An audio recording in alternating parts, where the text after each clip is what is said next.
I'm showing you the scenery with my DJI Pocket 4. You can see how it looks when there's gimbal stabilization. You can compare what I just did with my smart glasses. You can compare it, the DJI Pocket 4. I'll show you the tool that I tried to show you with my smart glasses. And I will also record my DJI Pocket with my smart glasses so you can see how it looks. Now you see my DJI Pocket and the tomb behind with my smart glasses, just so you can compare. Of course, the stabilization is way better because you have a gimbal on the DJI Osmo Pocket 4 with the smart glasses. And there's no time limit with the Pocket 4. It's just so you can see how it looks with the gimbal, with the Osmo Pocket, and how it looks with the smart glasses, the videos, just so you can have an idea. Also, I will take a couple of pictures with my smart glasses so you can also take a look at the pictures. Now, I'm doing this intro today for several reasons. One is so you can see the smart glasses on my face. I will start a recording now. I've wake them up. I've pressed once here. Well, I pressed twice, just once. It's recording. It will record for 60 seconds. You'll be able to see some light indicating that I'm recording. Some light on my smart glasses, just up there. There's probably some light indicating. Here you can see it. On screen I have single tap to stop recording. If I tap, the recording will stop. It will automatically stop after a second. This is just to show you my smart glasses and also have a little chat for the introduction of my video. The 60 seconds of recording have passed. Before I show you the unboxing and AI who is commenting and analyzing my unboxing experience, I want to disclose that I had a chat with INMO because I had to contact them since there were a couple of issues with my smart glasses. You'll find out what the issues actually were. I uploaded a log with the issues. They were mainly due to my ring because my ring disconnects. You will find that in the unboxing video more in detail. I uploaded a log because normally that's not normal behavior and the ring should not disconnect every time the app is not on my phone on the foreground and my phone is on. We talked about the batteries, which were the main reason why I bought this smart glasses, the batteries that come in this box. Here is what they proposed. They did it probably because I'm a YouTuber. They offered me to send me 4 more batteries for free. I only had to cover the shipment costs. The price of the 4 extra batteries they offered me, I wanted to disclose that they only did yesterday evening. My review of the smart glasses was already over. My unboxing, my view, my first thoughts, all that was already recorded and edited. Today, the only thing I add is this introduction, which you will see first. They offered me 4 batteries as a gesture to talk about my experience with the service. INMO did a lot of things correctly. I ordered on Kickstarter my INMO. They delivered nearly on date. They had a very short production timeline. They went a little above that timeline, just a couple of days. That is awesome. It was one of the best experiences I had on Kickstarter. I did order around 10 products 8-9 months ago. Half of them I did not even get delivered. One of them was extremely scammy. They asked me to pay more. Once I already paid everything that we agreed on Kickstarter, they asked me to pay some more money because of RAM prices going up, but they did never deliver the small PC I bought. Also an experience of a new exoskeleton that I ordered on Kickstarter. I have never seen that exoskeleton until now, and 9 months have passed. The experience can be tough on Kickstarter and look scammy. Because of that, when everything goes through, they deliver fast, the help service answers fast, and they are professional and take the right decisions, then you're all happy because you don't go through all the frustration of dealing with people where you don't know if it's a scam or if one day you get the product you have ordered. A PC with specs that are just relevant 1 or 2 years, then they get outdated to technological progress. Then you have to wait 1 year until you maybe get delivered, which is not even certain that I ever will. Kickstarter, when you're looking for edge products, something that is not already on the market, sometimes it can deliver something amazing. But when it does not, it's a hard pill to swallow. Half of the products I have ordered last year have still not arrived. I don't know if they ever will. It's not a funny situation to be in. That's why when you deal with somebody like INMO, they deliver on time, they are professional, they try to do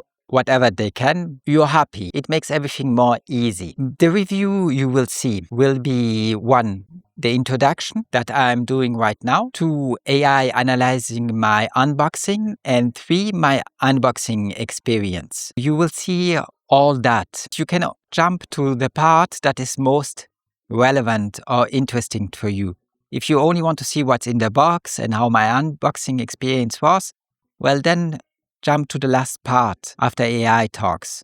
If you're more interested in generally understanding something about smart glasses, why they can be useful, why I use them, why this is my 3rd smart glass experience that I have, why I chose those smart glasses over the other ones, the even reality ones or the meta ones, all the other smart glasses you have. This video should answer that precisely. It should give you an idea on what to focus on, and AI will explain it extensively in this video.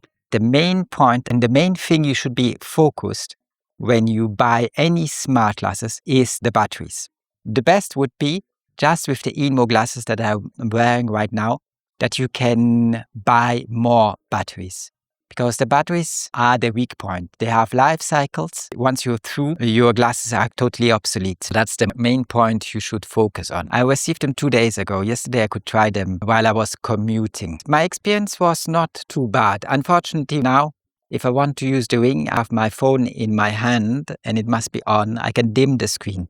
That I think they will fix with an update. Normally that's not normal behavior of the smart glasses. Even with that, it was quite pleasant. You don't need to actually use the ring. You can just use the tactile interface here. Right now, I don't have my phone on. The ring is not working. I can still use the tactile interface on my smart glasses. I'm a philosopher. I have written 5 philosophic books. I will publish my 6th one soon. I hope I'm not messing up the numbers. I've written 5 or 6 books already. The last one, I should be able to publish it very soon, as soon I get through. It's already written and edited. I still have to go through all the process of publishing it. For me, reading philosophical text is important, especially when I'm outside. Because I always see commuting, going from a point A to a point B, as a waste of time, since I cannot do any work while I do that. It calms me if I can read philosophic Stoic texts. My books are the Princess of Stoicism. This is important. Having a physical book in your hand, it's not very pleasant, especially when you're commuting, because your head is always moving, due to the car moving. You have bumps on the road. If your head moves like this, it's very hard to stay focused on a physical book that you have in your hand that doesn't move with your head. If you have a text in your glasses, your hands are free. Even if there's a bump on the road, the text, the line, always stay at the same place, which makes reading way more easy, way more pleasant. Normally, all I have to do is click here. My smart glasses wake up. They stay in the app where I am. This is awesome because even if I'm a red light, I have to wait 5 minutes until it gets green. I can just press here and keep reading for 5 minutes. Then I can press one more time and it stops.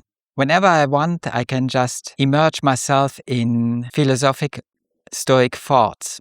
That is an important thing to me. I enjoy that. It makes my life much more pleasant. It has a lot of value to me. The bad thing is that you have to upload the books. Since most books are longer than the maximum of characters or words you can upload in one prompter file, I have to cut my books in pieces. That is not so funny. I already told them that if they could, when I copy-paste a book that exceeds the amount of characters that I can put in one teleprompt file, it would be great if they just cut it in several pieces.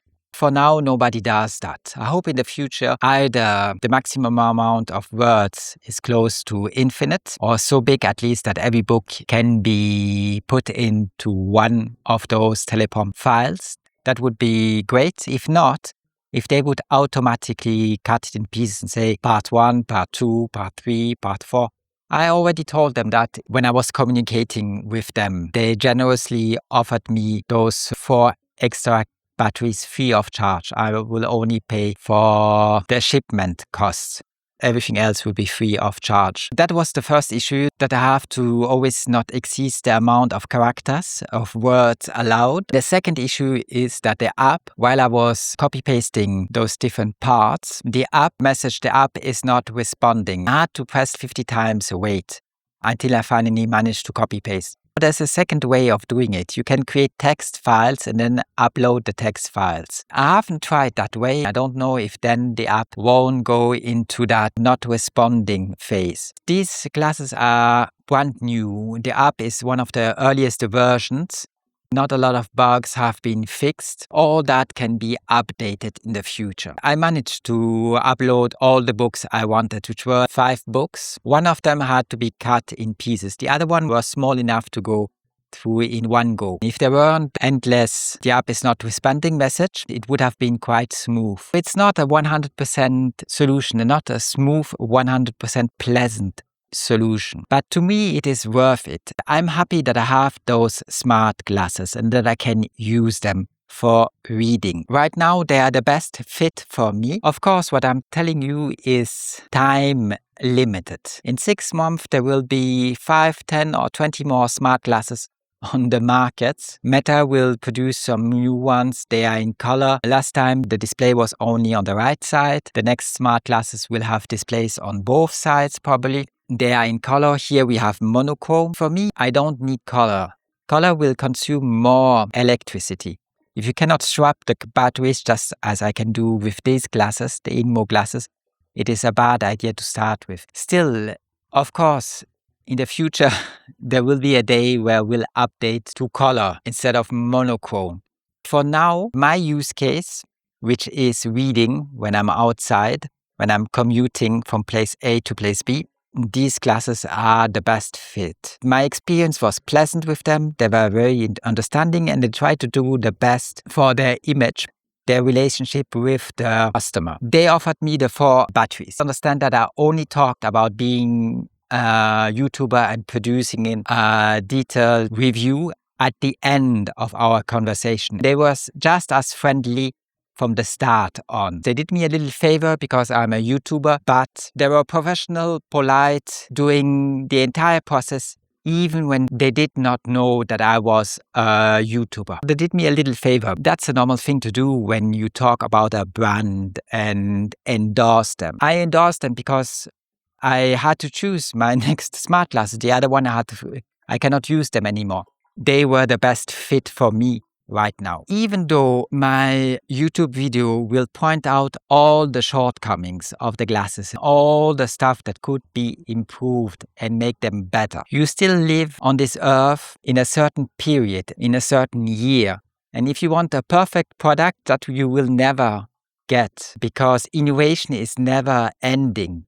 And everything around you will always improve constantly. It would be nice if most of the updates aren't hardware updates, but only software updates. For now, you get as much hardware updates than software updates. There's a moment in time where you have to choose with what you go, when you can afford it, when it's important to you. For me, reading when I'm commuting is important. I always wanted to do that.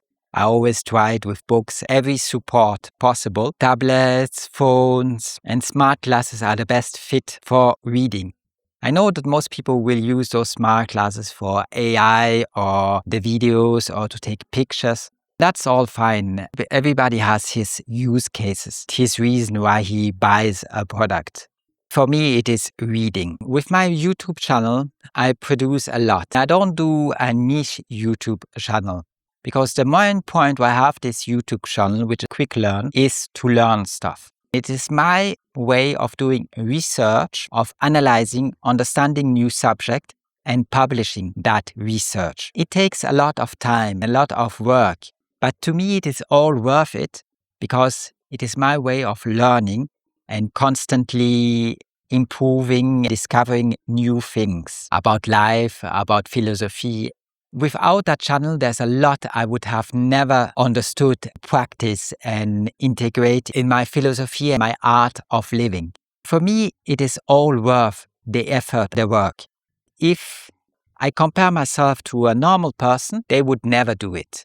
One, because it's a huge amount of work. Two, because I'm incinerating every year a huge amount of money just to produce these videos. The only thing until now that I have received, that might change in the future, the only thing that I have received from my subscribers, firms who want me to endorse the product from anyone are 4 batteries.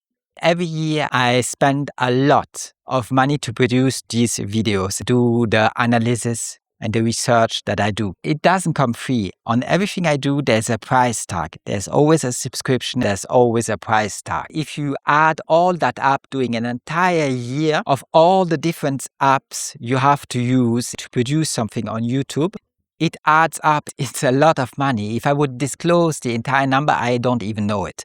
Most people would think madman to spend so much for something that all I have received in exchange up to now are 4 batteries. To me, it's all worth.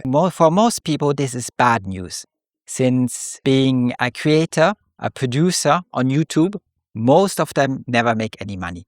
If you want to know who makes money, only the people where every intervention they make on YouTube makes at least 50,000 views. If every time you make an intervention, you make 50,000 views, you barely make a living with that money. As long as you're below that, you can't even afford electricity. Trust me, I can guarantee it to you. I'm doing this for years now. I have produced 5,000 interventions. Unless you're a celebrity, where every time you produce, you make 50,000 views at least. If that's not the case, you will never be able to make any money out of YouTube. Most producers on YouTube work for free. If you go through the algorithm search for people, you'll see that popular YouTuber channels are very few. There are 100 or 1,000 of them. Most of them just copy-paste. They just do the same thing. They always talk about the same stuff and they always talk about it the same way. Every comment is the same. Even them, they don't make a lot of money. Not everybody is a famous YouTuber. Famous YouTuber, well, there are probably only 10 on earth that make a lot of money.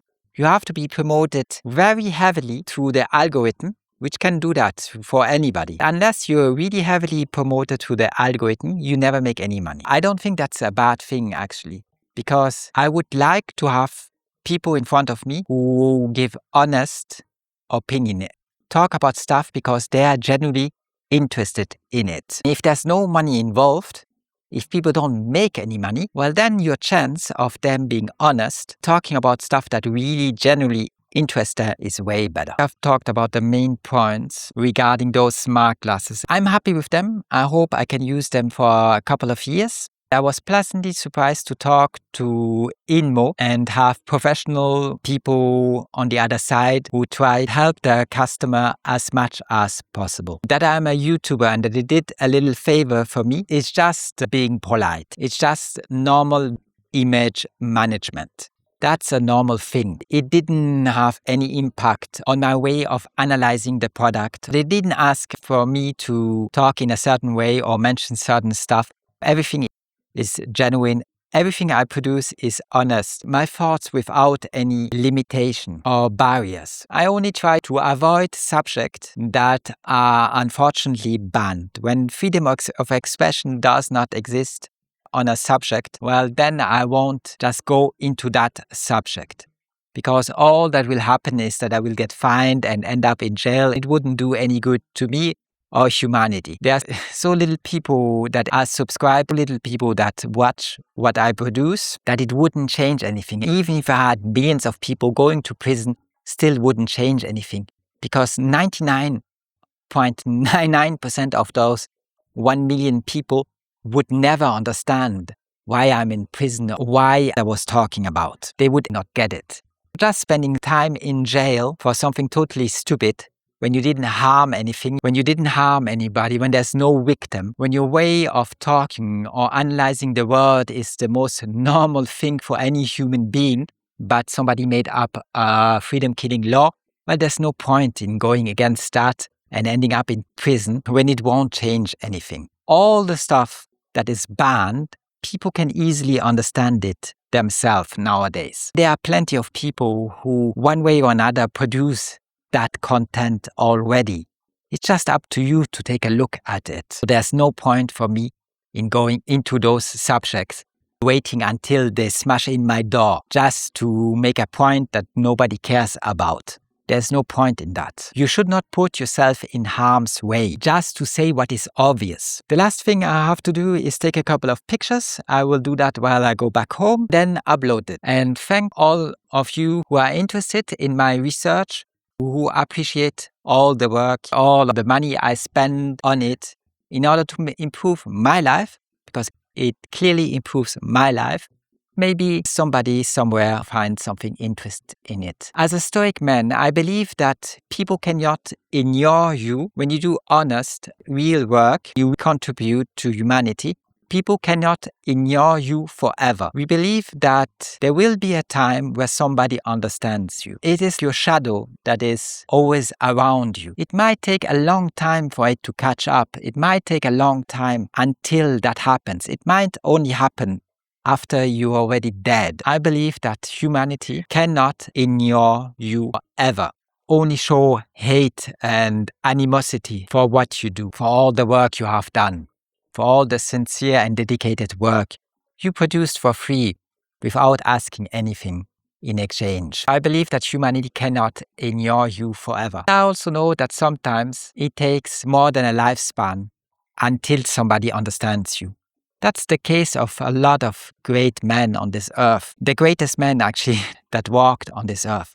Very few people nowadays understand a sage. That might be Jesus, the one everybody talks about, or Diogenes, or any other sage. Sometimes it takes an eternity, generations, until there finally is one human being who can understand what those great men did. I just live my life according to what is interesting to me. I do the work that has meaning to me. I let humanity do whatever it wants with it. It really doesn't matter to me. I've never done this to be famous. I would be ridiculous thinking that a philosopher could be famous, or that the crowds would approve a philosopher, or that it would make him wealthy. All that, if it happens, only proves that you are not philosophical. If the crowd understands you, it is the definition of you not being philosophical. If you're really a wise man, they would never understand you, and they would never approve you, because you're so far away from their way of living and their way of analyzing the world. They could never comprehend you, and they would never want to comprehend you or approve of you. I've given up on that a long time ago. I never believed in it to start with. I was always wise enough to realize that. To me, it has a lot of meaning. Just now, look at where I am. This is a nice place. I can come here. I can have a chat with you. There's nobody bothering you. I can talk about subjects that have meaning and value to me. I can spend some time outside, get some fresh air, and talk about everything that fascinates me and passions me, and that I find interesting. That, to me, has a lot of value in itself. Yes, I will never meet any of my subscribers. Yes, I will never have a chat with them. All that is not the point. It is a journey. You have to stop projecting everything on the outside world. You have to think only about yourself, your internal well-being. I don't mean seek pleasures. That's not at all what the Stoics are talking about. If you want to be able to have a meaningful life, when you look in the mirror, look at yourself, you have to be able to establish peace in yourself. That you can only do if there's a huge amount of renouncement, sacrifice, and distance, contempt even for life. You have to become philosophical. You have to take a huge distance with everything around you. The only way to do that nowadays, the only way I have found to do it, is immerse yourself in philosophy. That's the entire purpose of those smart glasses. Why do I talk about that? I do very few products review to start with. I talk about it because that's a way of accessing this philosophy that matters so much to me. I'm already producing another vlog. I went way over with time. When I produce something, I easily exceed 10 hours of recording. Then you have to edit 10 hours of recording, which exceeds the limits of what is even possible for the apps to handle. But the subjects are very interesting. I have already edited out of the 10 hours, maybe half of it. Once edited, a lot of stuff gets cut out. 10 hours shrink to 5 hours. Then if I keep editing, it will even shrink to half of that. There's more to come on this channel. While I do that, I do a lot of more research on subjects that have value and meaning to me. I'll produce all that also. It's all a question of perspective. A lot of people would be very disappointed if they work for years and never manage to monetize their channel or make any money. To me, it really does matter, because all that matters is the knowledge, the skills, and how it improves my life. If there's only just one person who finds it interesting or worthwhile taking a look at, well, that's already a lot in the world we live in. It's all a matter of perspective and opinions. In the future, if I get any endorsements, I will always tell you what I did get and what we agreed upon. With INMO, they didn't ask for any way of presenting or talking about their brand. If they did, I couldn't agree to whatever they said. They would tell me that I could not be independent in my way of presenting the product or talking about the product. Then I probably would have declined. I will always be transparent. If I get any endorsement or anybody in any way does me a favor because I'm a YouTuber, I will always disclose that, just as I do right now in the introduction. I wish you the best. See you soon. Bye-bye. As you can probably see, the tomb of the person in front of me is called Rudolf Tag. Sonntag in German means Sunday. His name was Sunday. Quite funny. He liked to have a day off and not work. I'm talking just so you can see if there's any audio on the video, how my voice is picked up. The videos only go until 1 minute. It's 52, 53 seconds. When I reach 60 seconds, the video will stop. Now you see my DJI Pocket and the tomb behind with my smart glass, just so you can compare. Of course, the station is way better because you have a gimbal on the DJI Osmo Pocket 4 than with the smart glasses. Also, there's no time limit with the Pocket 4. It's just so you can see how it looks with the gimbal, with the Osmo Pocket, and how it looks with the smart glasses, the videos. It is just so you can have an idea. I will take a couple of pictures with my smart glasses. It's recording. You will record for 60 seconds. You should be able to see some light indicating that I'm recording. Some light on my smart glass, just up there. There's probably some light. Here you can see it indicating. On screen I have single tap to stop recording. Yes, if I tap, the recording will stop. It will automatically stop after a second. This is just to show you my smart glasses and also have a little chat for the introduction of my video.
I'm gonna do a product review. I will compare my new smart glasses to my old smart glasses. This time I do an unboxing video. Normally I do not do unboxing videos because there are a lot of unboxing videos that are already available.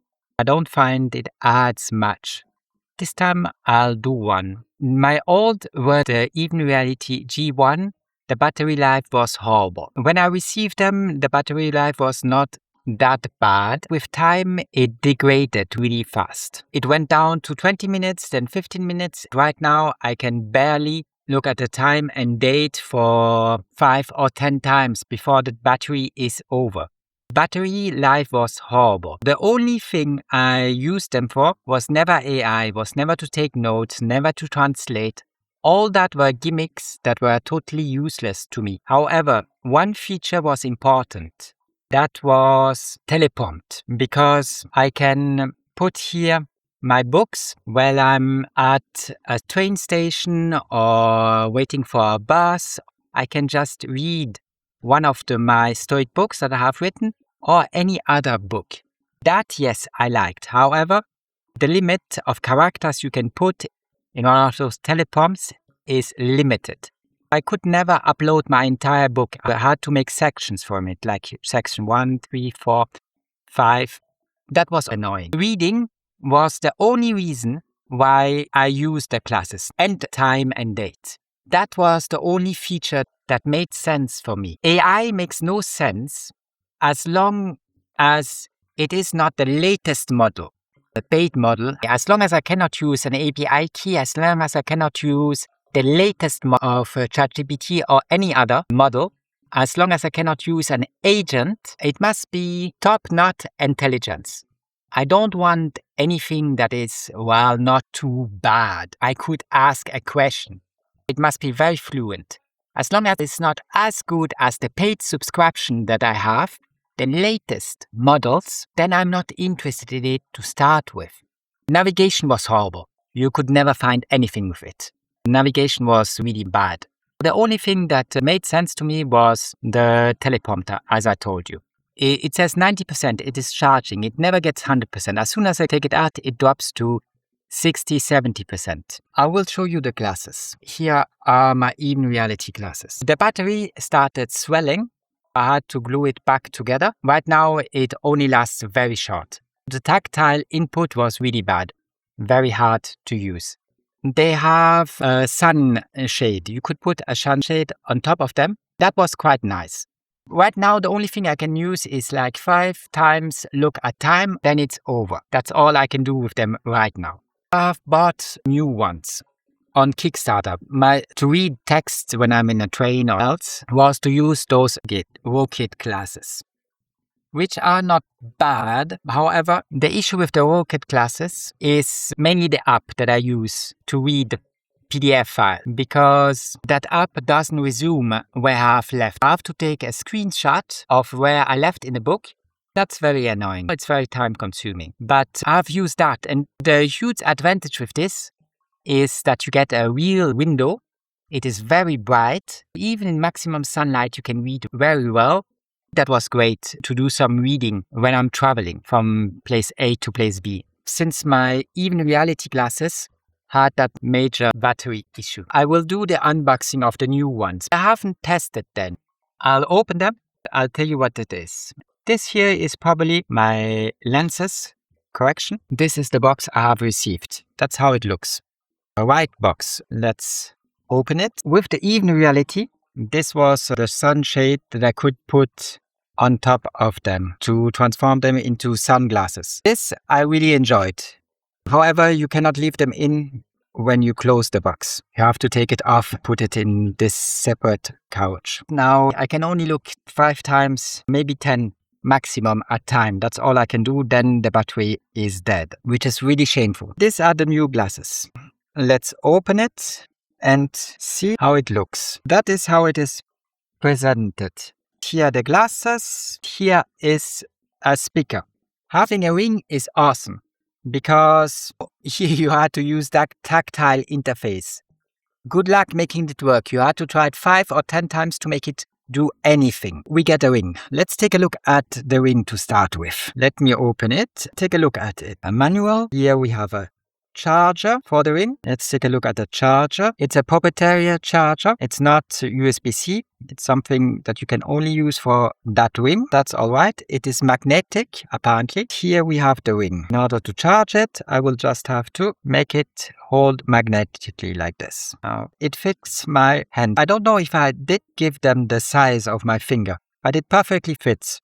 This is really awesome. I like that. I haven't tested it. I cannot tell you if it's any good. For now, it looks really nice. That's for the ring. Let's take a look at the speaker. I think they are mainly used for translation, so that people can hear your answer when you translate. It's a classical speaker. No charging cable comes with it. Here you have the USB-C charging port. I don't know if it really answers calls or if it's only for translation. The other people can hear you. I think you can read what they say. They might be able to hear what you say in their language. I haven't tested any of this. I cannot tell you if it's any good for now. All I do is an unboxing.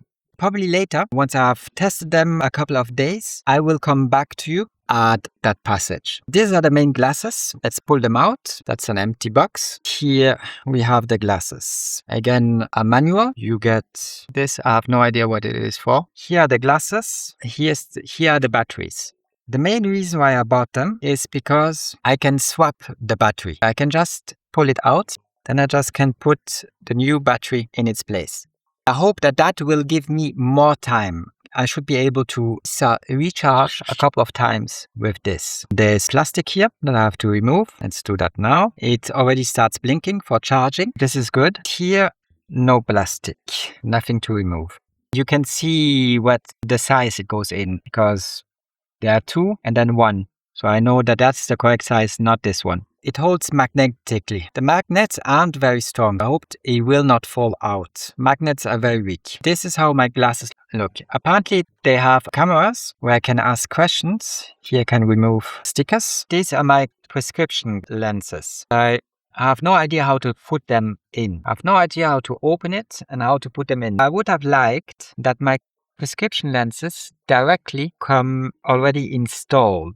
That would have been nice. Let me just take a look and see. That's the correct correction for me. The correction is correct. I have to be sure to not mess it up. They only fit in one way, not the other one. I would have liked if they come directly installed because now, how on earth am I gonna put those in? They're not magnetic. I don't think they just hold onto it. Maybe you don't actually take the glasses out. You just push them in. Here I have to scan, try to figure out how it works. I've tried. However, when I scan this code and I open it, it shows me the video that I will have to use. Before I did, everything is in Chinese. I don't even see the video that I needed. Maybe this one, it's not my language. I don't speak Chinese. It asks for this app, Bilibili. When I download, I can find it on the Play Store. It says, this item is not available in your country. They banned me because of my country. I cannot open it. That are the instructions actually on how to install my correction. That's the first issue that I have. All I can do is ask AI and see if he can find out how to do it. Explain it to me. There was a video, it's not very good explaining. You have to make sure that there are no fingerprints on your glasses. Then you have to put it into the slot here first. Then you press this side down until it clicks. Once it should be fine. You must be very careful to not break anything. It is unpleasant to install them because you don't want to break the glasses. It's very hard to not put any fingerprints inside. That's how it goes. First it goes to the left, then you press down until it clicks. Even then there's still space between.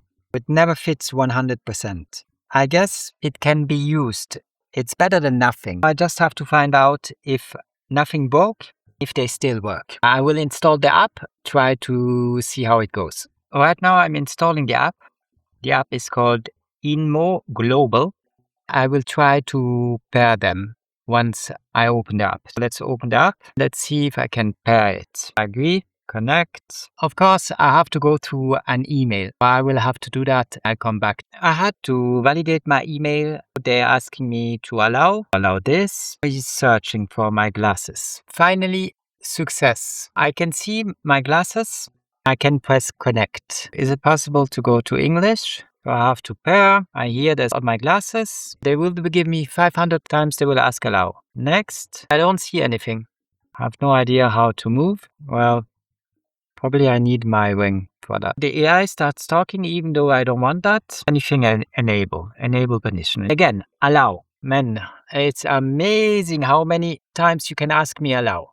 AI keeps recording even though I don't want it to record. I'm not asking you to talk with AI. Did I ask for AI? No, I did not. How do I get out of this menu? Oh my god. I have to figure out how this works. All I can see is that he's hearing and writing what I say.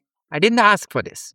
I can put him on and off. I cannot move to the menu. I cannot stop recording my voice. The ring doesn't do anything. Maybe it has no battery. For now, I have no idea how to use it. All I can see is him recording everything I say, which is totally useless to me right now. At least they are connected. I will charge them.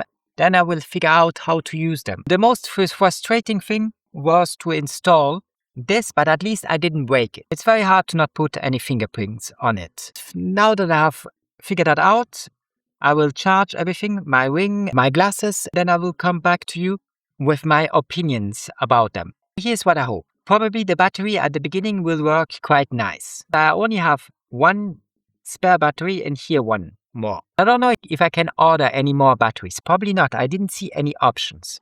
That's the issue. At the beginning, the battery might work quite nice. Then with time, I end up with the same thing with the even realities. 2 months or 6 months later, the battery will from half an hour or 45 minutes will drop to 20 minutes, then 15 minutes, then below 10 minutes. Then you can use it only a couple of times. I hope that this battery they gave me will last longer. I hope that I can use it more because the thing that broke those glasses to me was the battery. Here I have only one spare battery. I would like to have more batteries actually, and I have no idea if I can order some replacement batteries because they have life cycles. This battery has a certain amount of life cycles. Once those life cycles are through, well then it's useless. You have to throw everything away. Without electricity it won't work. First I have to test it, then maybe I will talk to them, try to see if I can get some more batteries. Because my idea would be to have some smart glasses that I can use over years, 5-10 years. Not something that I have to go away in 12 months and get some new ones. If they work, if they do what I want, being able to read books, then I would like to be able to use them for years, 5 years, until I really want to upgrade to something else. Batteries are the biggest issues with smart glasses. Because if it's like this at the beginning, I think it was around 30 minutes of screen time. At the end, you can only look 5 times at a time and before the batteries are dead. Well, then this is only paperweight. You can't really use it. Batteries, that's the thing that kills your glasses. I hope that I will have a better experience with my new smart glasses than with the old ones. I will test them. I will charge everything. I will come back to you. I have tested this a little more. Here's what I can tell you. This is if you want to make sure that you cannot record. Since you can take pictures and videos, this is to make sure if you don't want to be able to record, you can include this onto your glasses here. I think that's what that's for. The ring over Bluetooth, it will connect. However, the issue is you have to have your app on your phone open. The ring only works as long as the app is open. If the app is not open in the foreground, it stops. I can use the ring with my glasses. I can dim screen. If I, for example, go to my home screen, then I can forget about it.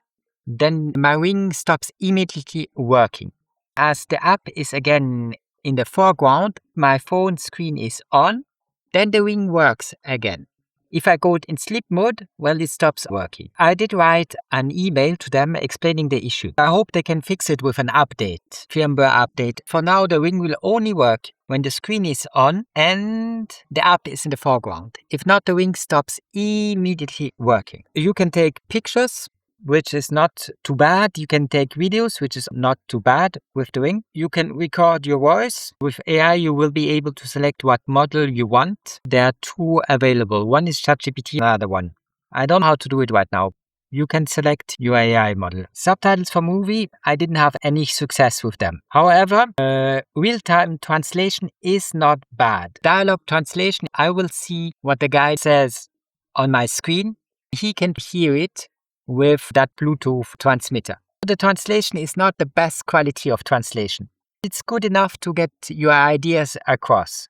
By the best, I mean you could say the phrases better. You could translate them a little better. It is very short, the translation, and not very sophisticated. I tried, for example, English, German, since I speak German more or less. It is not the most pleasant way of translating. It is still better than nothing. Yes, this works fine. For battery, as you can see, I have 65% left on my glasses.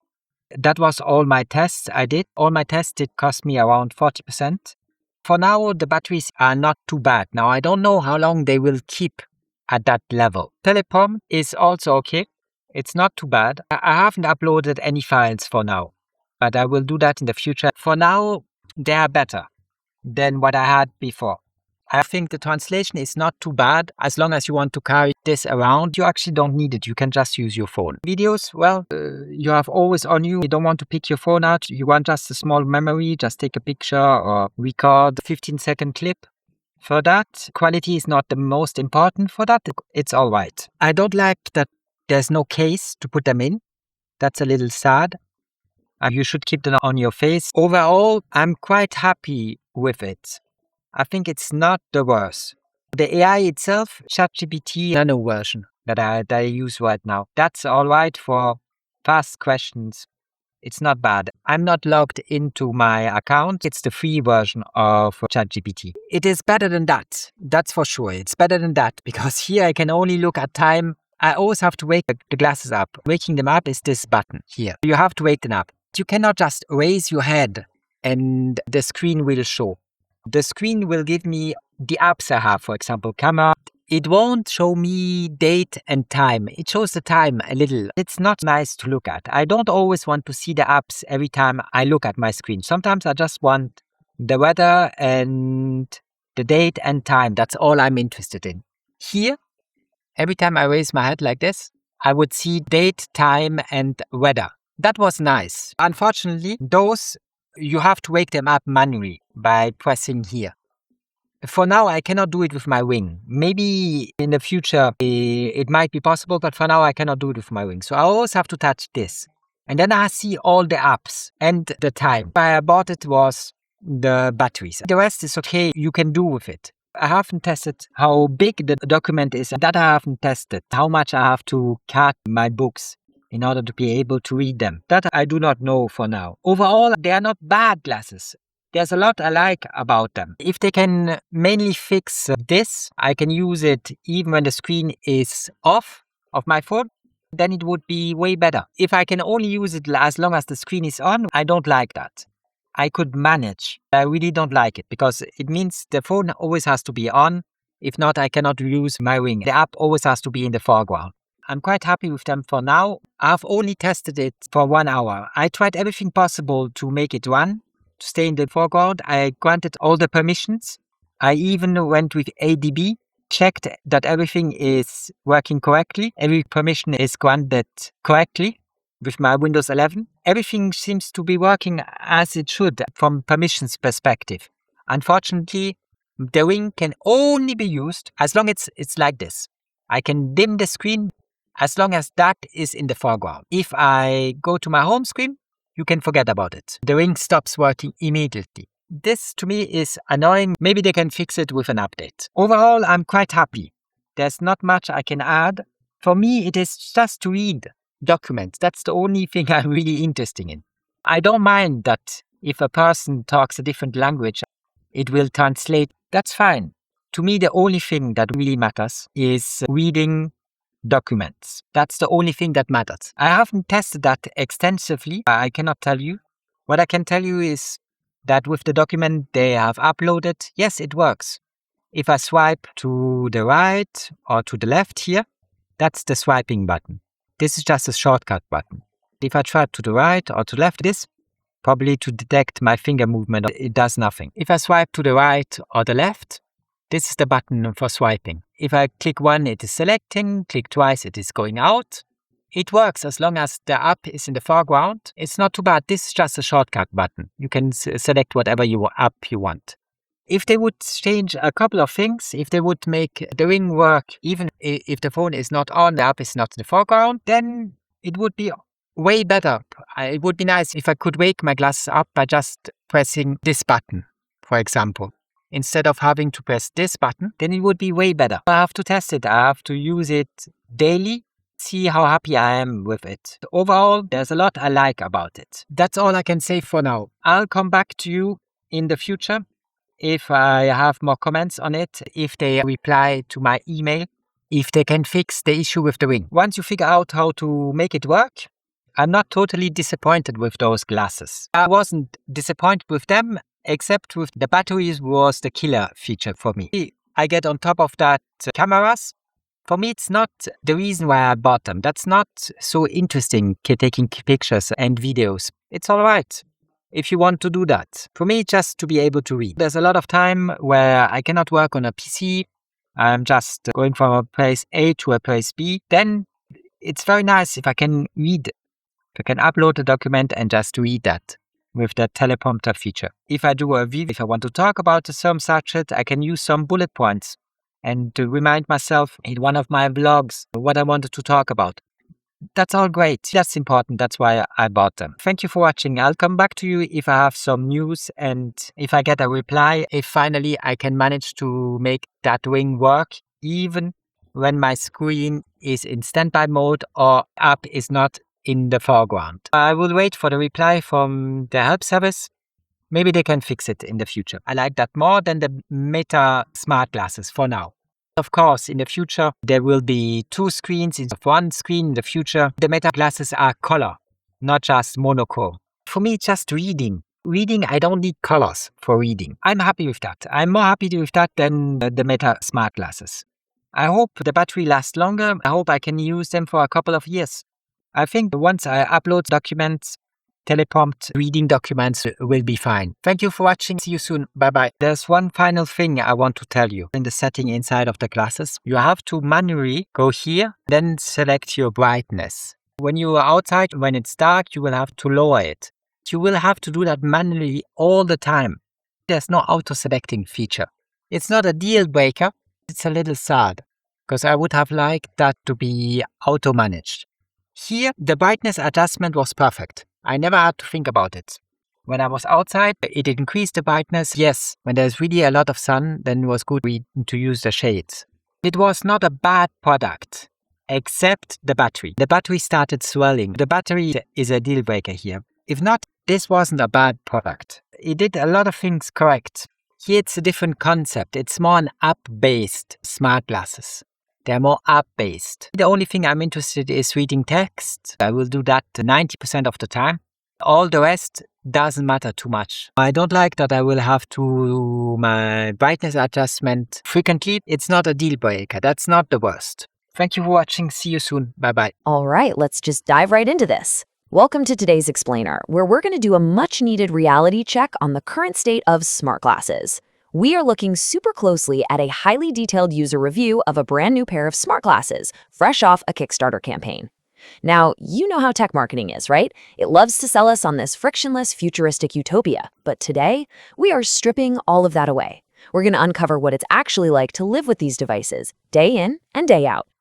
To really get this review, you got to understand the reviewer's mindset first. They said, reading was the only reason why I use the glasses. AI makes no sense as long as it is not the latest model. So this user, totally not interested in gimmicks. They aren't looking to have some subpar AI assistant whispering in their ear, and they honestly don't care at all about taking point-of-view videos. They have a highly specific, very practical use case. They want a reliable, wearable teleprompter to read storybooks and documents during their daily commute. So, how are we breaking this all down? Well, here is our roadmap. Number 1, the portable reading quest. 2, the battery life problem. 3, unboxing the new Challenger. 4, a frustrating setup process. 5, software quirks and flaws. And finally, number 6, the final verdict. Let's get into it. All right, section 1, the portable reading quest. let's look at exactly what makes this tech useful for this specific consumer. What's really fascinating here is just how strict these criteria are. For this user, the primary goal is entirely distraction-free reading while sitting on buses or trains. So the teleprompter function, absolutely essential. They literally slice up their storybooks and PDFs into manageable sections just to upload them directly to the glasses. To them, anything less than the absolute top-tier paid AI is a complete deal-breaker. They view standard, built-in AI models and clunky translation tools as, honestly, totally useless gimmicks. And when it comes to the display, a simple monochrome text layout is completely fine. In fact, they actually prefer it over the color displays of devices like the Meta smart glasses, because for purely reading text, color is just unnecessary. But hey, why upgrade glasses at all, right? Well, that brings us to section 2, the battery life problem, specifically a 5 to 10 glance limit. 5 to 10.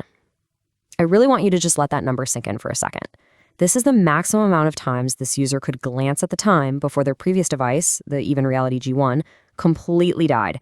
And to be clear, that's not 5 to 10 hours. That is literally 5 to 10 quick glances at a digital clock before the battery gave out. When you compare the old tech to the new, the stakes become super obvious. Think about the fatal flaw of those old Even Reality G1 glasses. The built-in battery degraded horribly, dropping from a frankly meager 20 minutes of screen time down to pretty much 0. Worse than that, the battery physically swelled up, forcing the user to literally glue the glasses back together just to use them as a paperweight. Now, compare that disaster to the highly anticipated solution of the new smart glasses, magnetic swappable batteries. They even come with one spare in the box. The whole reason this user bought them was this big hope that they could just hot swap batteries and keep their commute reading going indefinitely. With those incredibly high hopes in mind, let's step into section 3, unboxing the new Challenger, and check out the hardware and accessories. So what's actually in the box? Well, we have a few key components. The main glasses themselves feature a camera, which again, the user doesn't really care about, and those all-important swappable magnetic battery slots right on the arms. Now, the reviewer noted right away that the magnets holding these batteries feel a bit weak, which, is slightly concerning. But the real excitement came from the smart ring. It perfectly fit the user's finger out of the box and is meant to be this cool tactile controller for swiping through pages, charged by a unique proprietary magnetic charger. The box also included a separate speaker attachment for audio translations and, crucially, a pair of custom prescription lenses. But, as we all know, having cool hardware is really only half the battle, right? Welcome to section 4, a frustrating setup process. Prepare yourselves for geoblocks and rogue AI bots. The installation process was, well, it was a comedic and honestly terrifying reality check for early adopter tech. Remember those custom prescription lenses I just mentioned? Yeah, the glasses arrived without them actually installed. So the user goes to scan a QR code in the manual for instructions, only to be directed to a Chinese video app called Bilibili, which was geo-blocked in their country. No official instructions anywhere. They literally had to ask an AI chatbot how to physically assemble their expensive new hardware. The process? Carefully slotting the lens into the left side while desperately trying not to leave fingerprint smudges, and then pressing down firmly on the right side until it snapped, praying the entire time that the glass wouldn't just shatter in their hands. I mean, not exactly a premium onboarding experience, is it? And the software side? Yeah, not much better. Setting up the companion app, which is called INMO Global, required a ridiculous gauntlet of permissions. The user described hitting allow just over and over again. Then, absolute chaos strikes. The built-in AI suddenly wakes up and just starts automatically transcribing the user's voice without even being asked. The interface effectively trapped the user in this endless recording loop, offering zero clear way to back out of the menu. Oh, and that super exciting smart ring controller? Out of the box, it did absolutely nothing. Which brings us right into section 5, software quirks and flaws. Let's look at the daily usability issues that popped up during a 1-hour stress test. This right here was probably the biggest letdown of the entire review. So the user finally got the ring paired, right? But then they discovered a fatal flaw. The smart ring only works if your phone screen is physically turned on, and the INMO Global app is running in the foreground. The second you lock your phone or swipe to your home screen, the ring just instantly dies. For a device meant to be a hands-free teleprompter while you're sitting on a bus, forcing the user to keep their phone screen constantly glowing in their pocket is a massive, massive battery-draining compromise. And then there were these subtle, frankly annoying downgrades from the older broken glasses. Like, there's no auto brightness. With the old Even Reality G1s, the user could just step out into the sun and the text would automatically adjust. Now, They have to manually dig into the glasses settings every single time the lighting changes. Plus, you can't just raise your head to check the time anymore. You actually have to physically push a button on the frame to wake them up. And when you do, you're greeted with this incredibly cluttered UI showing all your apps rather than just a clean, simple time and weather display. Oh, and despite this being a premium piece of wearable tech, there is absolutely no carrying case included in the box. Make it make sense. So, considering the terrifying lens installation and those truly frustrating app limitations, did this new hardware actually conquer the commute? Let's move to section 6, the final verdict. Is it actually worth it? To sum it all up, when it comes to battery life, that swappable design truly is the hero here. In a 1-hour stress test, the battery only drained about 40%, which is totally manageable when you know you can just snap on a fresh one. However, the bad news is they only supply one spare, and it's totally unknown if you can even buy replacements yet. For the reading experience itself, the teleprompter works wonderfully for those uploaded storybooks. They genuinely prefer it over Meta's full-color display. But that ring controller forcing your phone screen to stay on, that is a huge drag. Everyday use is definitely a mixed bag. The translations and the basic camera are totally fine, but the lack of auto brightness, no case, and that annoying manual wake button really hold it back from being a perfect device. Ultimately, though, despite the software headaches, the sheer peace of mind that comes with those swappable batteries makes this a tentative win for the reviewer. Which leaves us with this final thought. We've seen how a sealed, built-in battery literally swelled up and killed a $1,000 piece of tech in mere months. It forces us to ask a tough question. If batteries are the ultimate killer of wearable tech, are swappable power cells, even with their weak magnets and bulkier design, the messy but entirely necessary future of smart glasses? It's a fascinating trade-off between seamless design and actual functional longevity. That is all for this explainer. Keep questioning the tech you wear, and I'll catch you in the next one.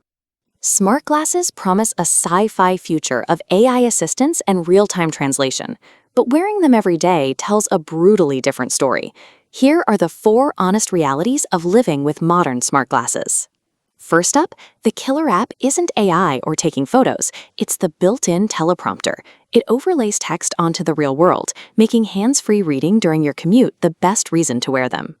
Next, battery degradation is the ultimate device killer. Older models quickly decay until they hold just enough charge to check the time, becoming expensive paperweights. That's why the newest models feature swappable magnetic batteries, the single most critical hardware upgrade.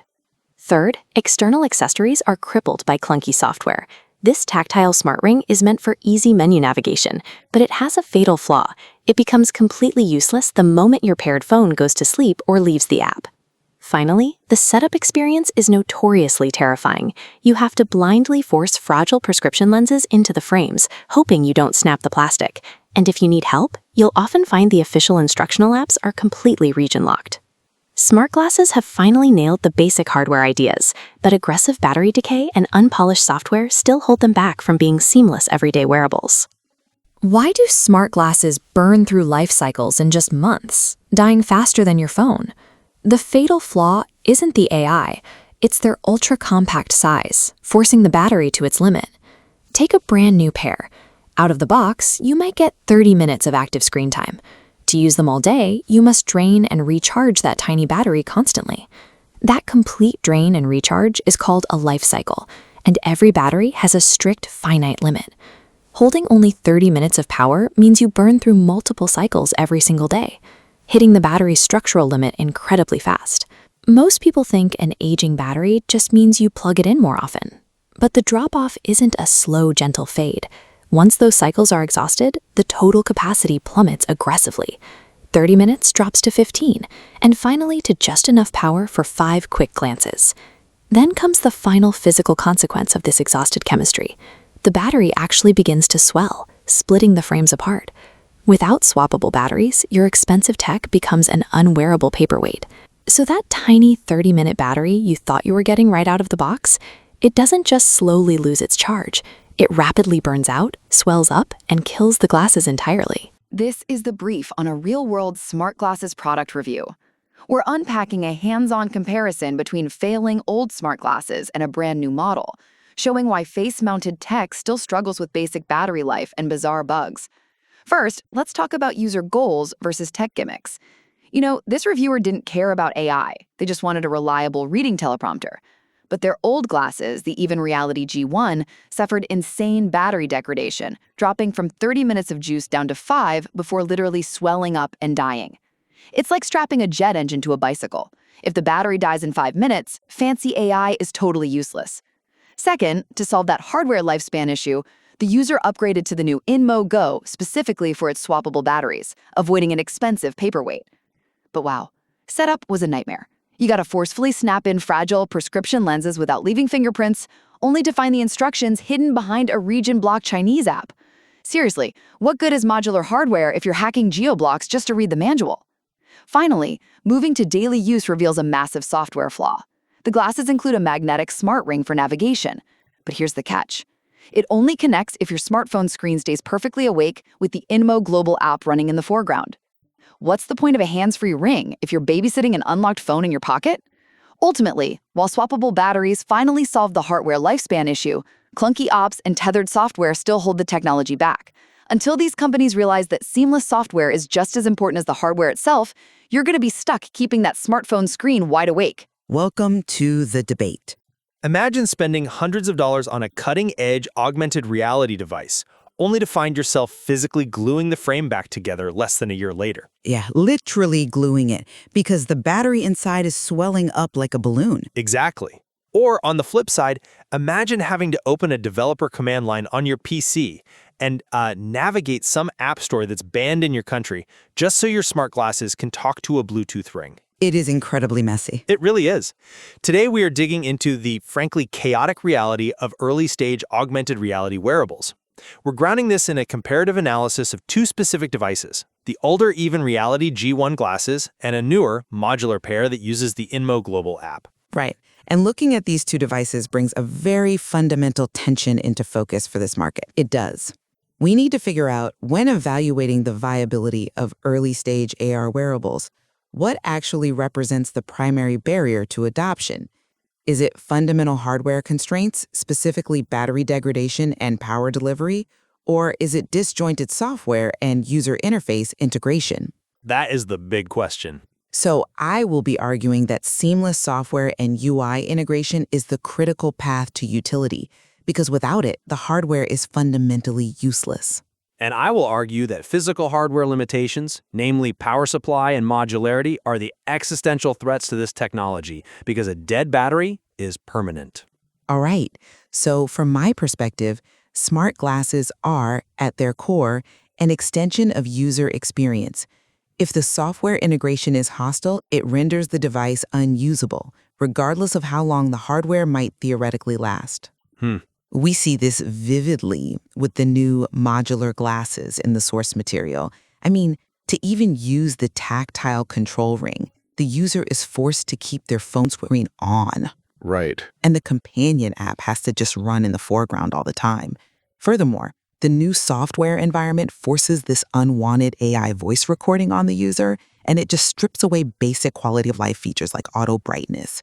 This absolute failure of software integration just breaks the core promise of AR, which is supposed to be a hands-free, seamless extension of our digital lives. Well, I approach this from the inescapable reality of physics and chemistry. Software issues, no matter how frustrating, are temporary annoyances. Hardware failures are terminal. I mean, true, but let me finish this thought. The source material highlights the catastrophic failure of the Even Reality G1 glasses.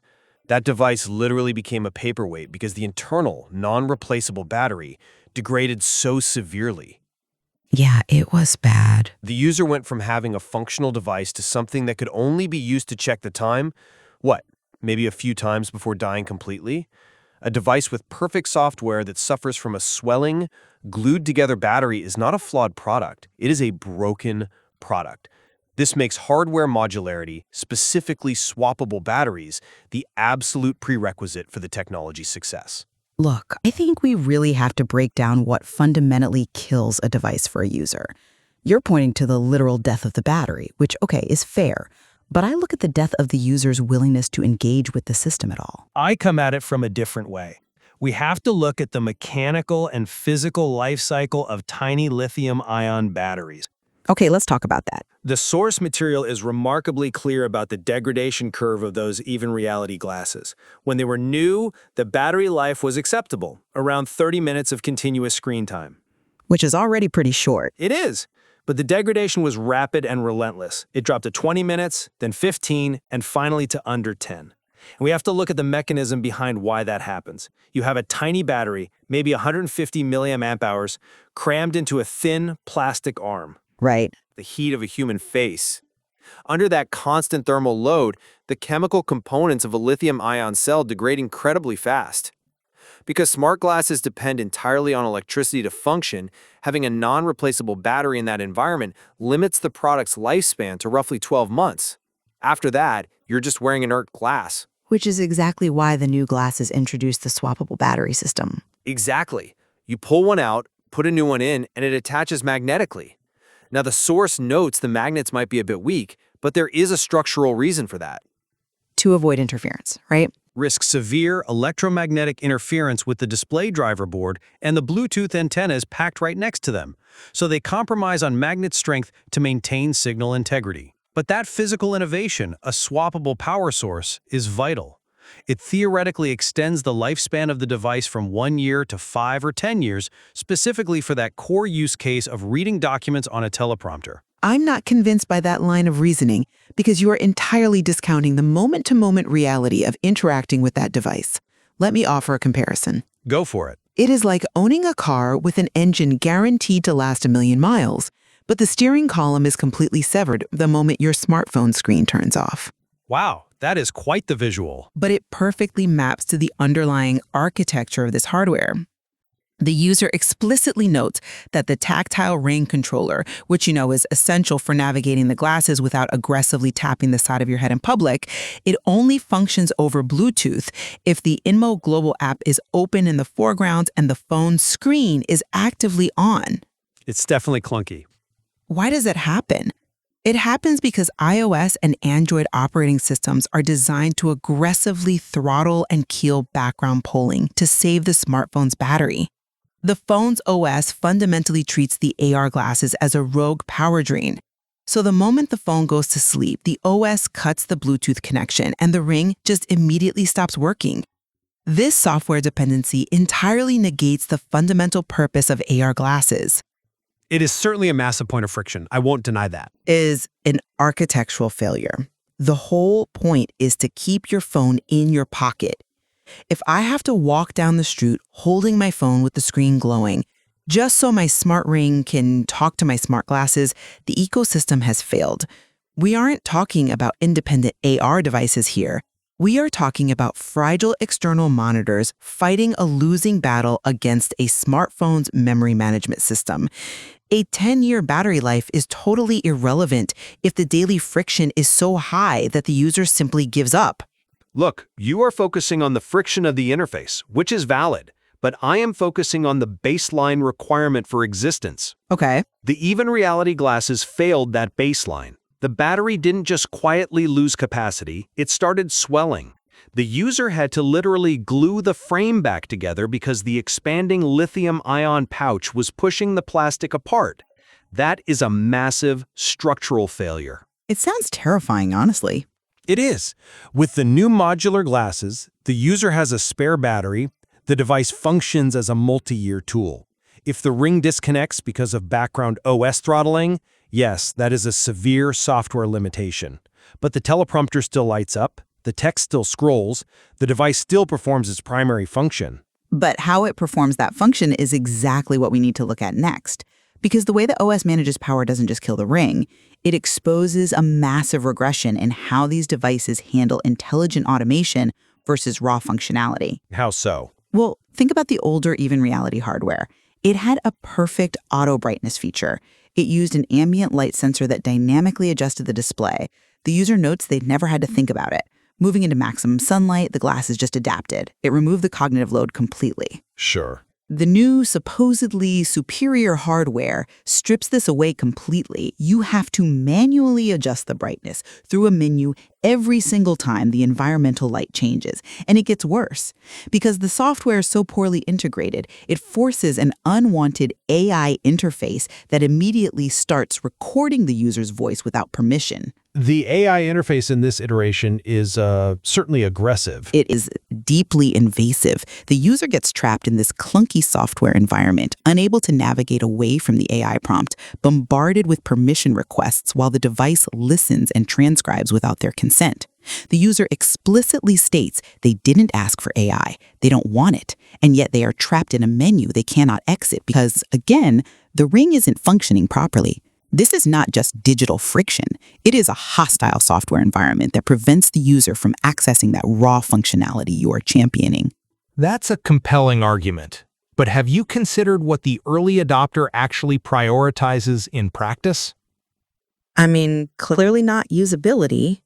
Despite everything you just described, the manual brightness, the aggressive AI, the clunky swiping interface, the user explicitly states that the lack of auto brightness is not a deal breaker. They call it a little sad, sure, but not a deal breaker. I find that level of tolerance almost unbelievable. How can the loss of such a basic automation not be a deal breaker? Because raw functionality fundamentally trumps automation when the brute force hardware is good enough. We have to look at the primary use case detailed in the source material, which is reading documents on a teleprompter screen while commuting. Right. The new device pushes an incredibly high number of nits. The user notes it acts like a real window, perfectly readable even in maximum sunlight. The user is willing to tolerate the lack of auto brightness and even the intrusive AI because the core mechanical utility is achieved. When you are sitting on a train reading a book you've uploaded, you aren't navigating menus or adjusting brightness every 5 seconds. You are just reading. Assuming the Ring lets you scroll. Right, assuming you scroll. But the software annoyances fade into the background when the hardware simply works and allows you to physically swap in a fresh battery to keep that text scrolling. I see why you think that, but let me give you a different perspective on relying on raw functionality when the software ecosystem is this immature.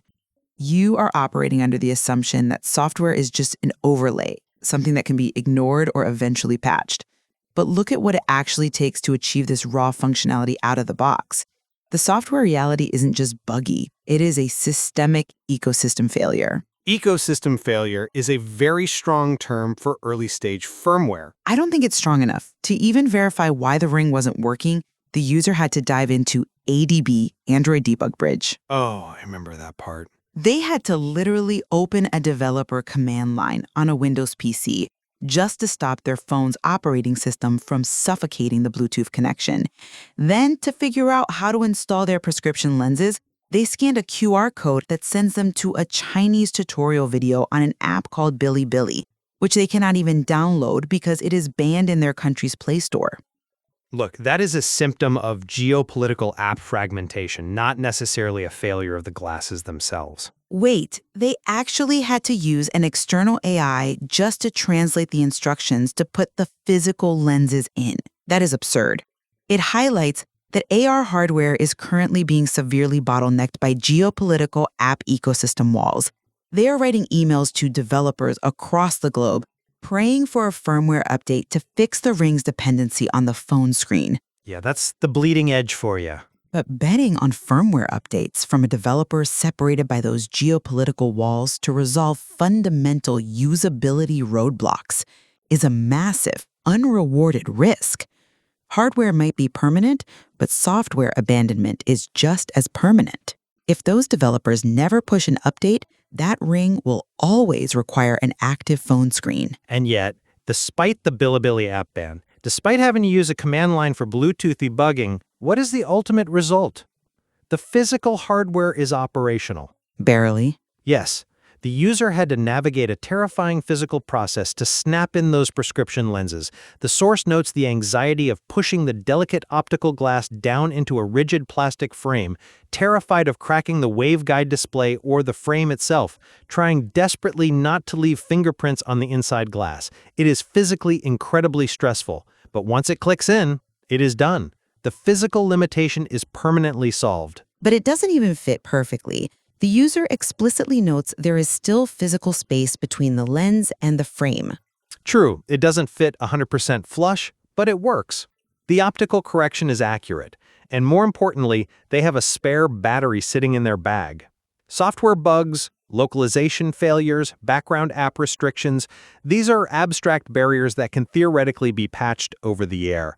But a swollen lithium-ion battery bursting out of its plastic housing cannot be patched. No, it cannot. You cannot download an update to reverse degraded battery chemistry. The new modular hardware, even with its weak magnets and terrifying lens installation tolerances, provides a physical foundation that can actually survive long enough to receive those hypothetical software updates. If we are relying on hypothetical updates to make a product usable, we have already admitted the product is fundamentally flawed at launch. Look at how they handle the AI transcription. Okay, let's look at it.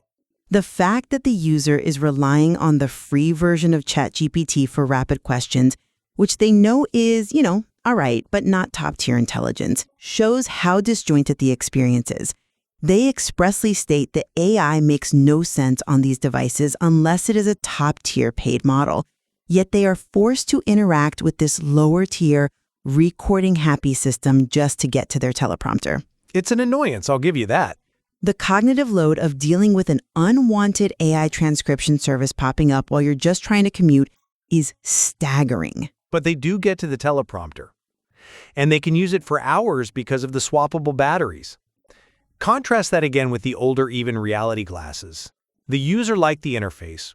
They loved the ambient light sensor. Waking the glasses up just required raising their head to see the date, time, and weather. It was ambient computing at its absolute best. It really was. But what good is a beautiful, seamless interface if you can only look at it 5 times before the device physically dies? The elegant software of the Even Reality G1 was rendered entirely moot by its physical mortality. Let's talk about waking the device up, because I think it perfectly encapsulates the regression we are seeing. With the old glasses, raising your head showed the time 0 friction. With the new glasses, the user has to manually press a physical button on the frame to wake them up. Right. Instead of a clean ambient display, they are immediately confronted with a grid of apps, like the camera. It forces the user to engage with it like a smartphone strapped to their face, rather than a contextual AR wearable. If the ring actually worked independently of the phone screen, maybe they could wake it up seamlessly. But because of the software tethering, they are forced into physical, tactile friction every single time they want to engage with the digital layer. Which again highlights the hierarchy of needs for AR wearables. The user acknowledges they don't want to see a grid of apps. They miss the ambient display. But they bought the new glasses specifically for the batteries. The source material states it plainly. The battery was the killer feature that ruined the old glasses. Yeah, I read that part. If the new glasses require a physical button press to wake up, that is a physical action the user is willing to trade for the absolute guarantee that the device will actually turn on when pressed. It feels like a devastating compromise. I mean, we're talking about a device that offers real-time dialogue translation, picking up a person's speech and putting subtitles on the screen. The user notes it's not the most sophisticated translation. When trying English to German, it's short and lacks nuance, but it gets the idea across. Which is pretty cool. It is cool, but think about the logistics required to use that feature. Your phone screen has to be on, the app has to be actively running in the foreground to prevent the OS from killing it. You're navigating with a disconnected ring, pressing a button on the frame to wake the screen, and dodging an unwanted AI prompt. The cognitive load required to execute a quote-unquote seamless translation is absurd. The software architecture is actively fighting the user's intent. It is fighting them, but it is not defeating them. The user successfully tested the translation. They successfully tested the camera, noting it's useful for a quick 15-second clip without pulling out a phone. Even if the image quality isn't paramount, the hardware is executing the tasks. Eventually, sure. And let's look at the power consumption of those tasks. The user notes that testing all these features, translation, camera, AI, cost them around 40% of their battery, leaving them at 65%. In the world of AR wearables, having 65% battery left after heavy testing is a massive victory. It proves the modular hardware strategy is the correct path forward. Well, to summarize my position, while power delivery is undeniably a crucial factor in wearable tech, the current state of software architecture remains the severe bottleneck to the true smart glasses experience. Okay. When a device requires tethered app dependencies that demand an active phone screen just to function, when it forces unwanted AI recordings without easy dismissal, and when it strips away environmental awareness like auto brightness, it ceases to be an augmented reality device. It just becomes a poorly optimized external monitor that demands constant micromanagement.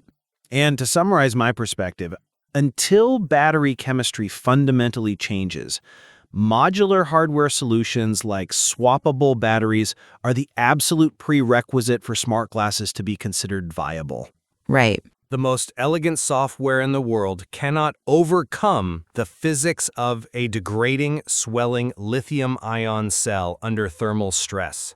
The user in the source material accepts the manual brightness, tolerates the command line debugging, and deals with the ring's Bluetooth limitations, all for one simple reason: the device can be kept alive. Hardware longevity transforms these from disposable gadgets into multi-year tools. I think where we absolutely converge today is recognizing the sheer amount of friction early adopters are willing to tolerate. It is genuinely remarkable. The level of physical and digital friction required just to read a document on a train is staggering. Exactly.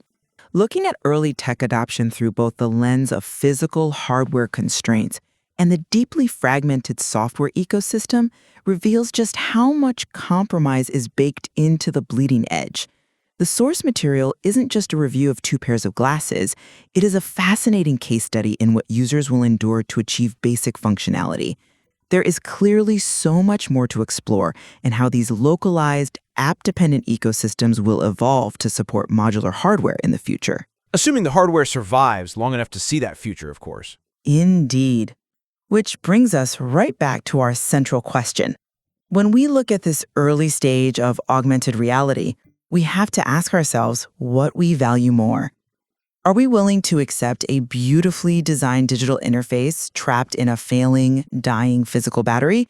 Or are we willing to endure a clumsy, invasive software environment just because the physical hardware can be kept alive indefinitely with a spare battery in our pocket? We'll leave it to you to decide which compromise you would make. Welcome, everyone, to today's deep dive. So imagine spending nearly $1,000 on a pair of sleek, futuristic smart glasses. Oh, yeah. A huge investment. Right. And you buy them specifically so you never have to pull your phone out of your pocket again. Yeah. I mean, you put them on, you step onto a crowded train, and then you realize something awful. They don't actually work on their own. Exactly. They will not function unless you hold your smartphone in your hand, unlock it, open a specific app, and keep the screen glowing at maximum brightness, all while it just, burns a hole right through your battery. It is, it's the ultimate paradox of modern wearable technology. You purchase a device explicitly to sever that physical tether to your phone screen, right? Yeah, that's the whole pitch. But then you just find yourself chained to 2 screens simultaneously, and you're managing both of them just to accomplish a single task. I am still trying to wrap my head around how we got to this point in consumer tech. I mean, we are looking at a landscape where the promise of a seamless augmented reality future is just constantly colliding with the incredibly messy, frustrating reality of actual daily use. It really is. This isn't Apple's polished walled garden where everything supposedly just works. This is, well, it's the Wild West of hardware. And today, we are unpacking a source that documents this frontier better than anything I have seen in a long time. The document we're analyzing today is this raw, highly meticulous product review from an everyday user. It details their migration from a dying pair of smart glasses, the Even Reality G1, to a completely new, unboxed pair. Right, running on something called the INMO global ecosystem. Exactly. And what makes this so captivating is the reviewer's perspective. I mean, they are not a tech influencer flown out to a pristine studio in Cupertino or Mountain View for some tightly controlled 3-day hands-on experience. Oh, I know exactly what you mean. Those influencer reviews always feel so sterile. It's all, look at this amazing 3D dinosaur floating in my living room. Yeah, totally disconnected from real life. Meanwhile, our reviewer, is a genuinely frustrated, exhausted consumer who is just desperately hunting for a functional solution to one very specific, very mundane problem. They're an early adopter, which means they are willing to suffer through a lot of friction. A ton of friction. But they are absolutely brutal in their assessment of what fails and what they are forced to tolerate. Which basically gives us a psychological thriller of a tech review. We get to watch a power user negotiate with failing hardware, fight against hostile software architecture, and ultimately question the direction the entire tech industry is heading. To really grasp the absolute ordeal this person puts themselves through, we have to start by looking at what they actually want this device to do. Because, if you watch the keynote presentations from Silicon Valley, you would think smart glasses need to be a digital god on your face. Right. They sell it as this all-knowing entity. Yeah. They are supposed to be all-knowing AI hubs, real-time visual translators, augmented reality navigation systems, and immersive gaming consoles all crammed into a sleek pair of Ray-Bans. Well, the industry paradigm right now is the everything machine. The tech giants want to create a brand new computing platform that eventually renders the smartphone obsolete. They want the next iPhone. Exactly. They are throwing billions of dollars of venture capital at cramming as many features as possible into these frames because they're absolutely terrified of missing out on that next iPhone-level gold rush. But our reviewer, they actively despise 99% of those features. The source material reveals this fascinating showdown between what the industry calls innovation and what a power user calls a gimmick. A useless gimmick, yeah. This person states, unequivocally, that their singular motivation for wearing smart glasses is to use them as a teleprompter. That is literally it. A teleprompter. I mean, it is such a brilliantly narrow use case when you think about it. It really is. They want to commute stand at a train station, wait for a bus, sit in a crowded terminal, and have the text of storybooks they've written or novels they want to read beamed directly into their field of vision so they can read while keeping their head up and their hands free. And they do not mince words about the rest of the tech industry's darling features.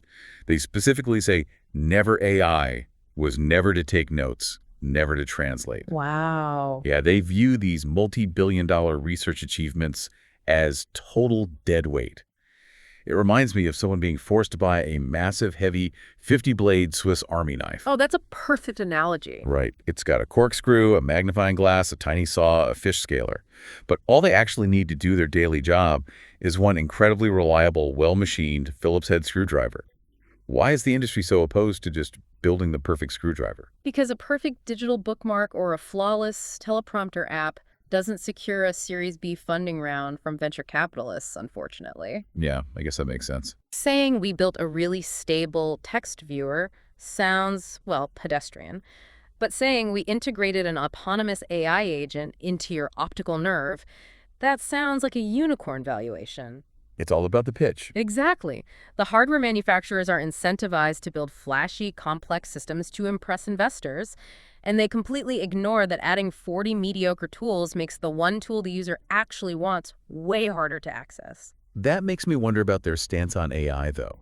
Because looking closer at the review, they aren't entirely a Luddite when it comes to artificial intelligence. They just have a wildly uncompromising standard for it. They really do. They mention that they refuse to use any built-in AI unless it allows them to plug in an API key for a top-tier paid model. That is a critical distinction that reveals a lot about the modern power user. Let's break down what an API key actually does in this context, because it's vital to understanding their frustration. Yeah, break it down for us. So an API key is essentially a digital VIP access pass. Instead of relying on the cheap, rudimentary software built directly into the glasses by the hardware maker, an API key lets the glasses reach out across the internet. Okay, so it goes outside the device. Right. It bypasses the velvet rope and directly taps into the brain of a massive multi-billion-dollar supercomputer running the absolute bleeding edge of artificial intelligence, like the latest ChatGPT models. So they are basically saying, I refuse to talk to the junior assistant you installed on this device. Give me a direct line to the CEO or do not bother. Precisely. This user already pays a premium subscription for high-end AI on their desktop. They're accustomed to asking complex, nuanced questions and receiving fluent, highly intelligent, instantaneous responses. Right, they know what good AI looks like. Exactly. So when a hardware startup throws a generic, poorly optimized free-tier AI into their smart glasses just to check a marketing box, the user instantly recognizes the massive downgrade. The reviewer literally writes, I don't want anything that is, well, not too bad. If it stutters, if it hallucinates, if it gives a rigid, robotic answer, they consider it entirely useless. Totally useless to them. But if that's the standard, I mean, is it even physically possible for wearable tech to meet it right now?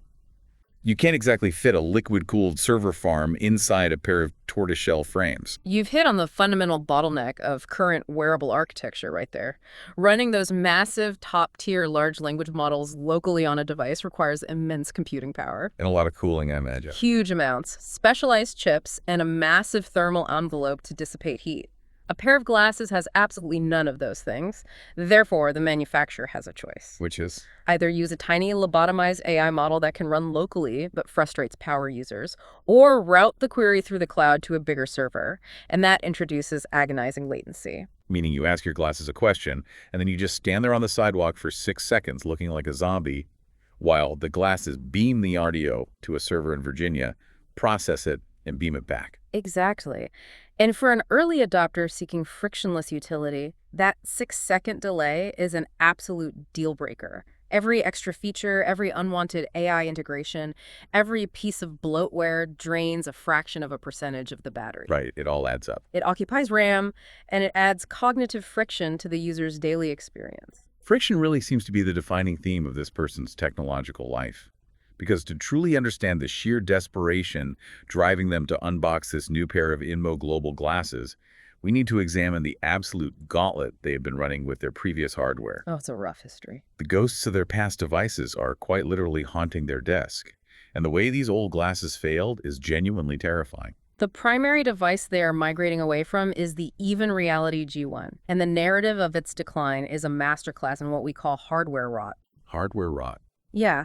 When they first purchased them, the reviewer notes the battery life was acceptable, it served its purpose, but then the chemical reality of microelectronics set in, and the degradation they describe is catastrophic. It wasn't just a slow decline either. It fell off a cliff. Yeah. They went from hours of use down to 20 minutes, then 15. And currently? Currently, the battery is so completely ruined that they can only glance at the time and date on the display 5 to 10 times before the entire device shuts down. That is just wild. 5 to 10 glances. That is no longer a smart device. It's an incredibly stressful, anxiety-inducing digital hourglass. The rapid degradation of microlithium batteries in wearables is an industry-wide crisis that rarely gets discussed in keynote presentations. They definitely leave that out of the marketing. For sure. When you have a smartphone, the battery is relatively massive. It takes a full day to discharge, meaning it undergoes one charge cycle per day.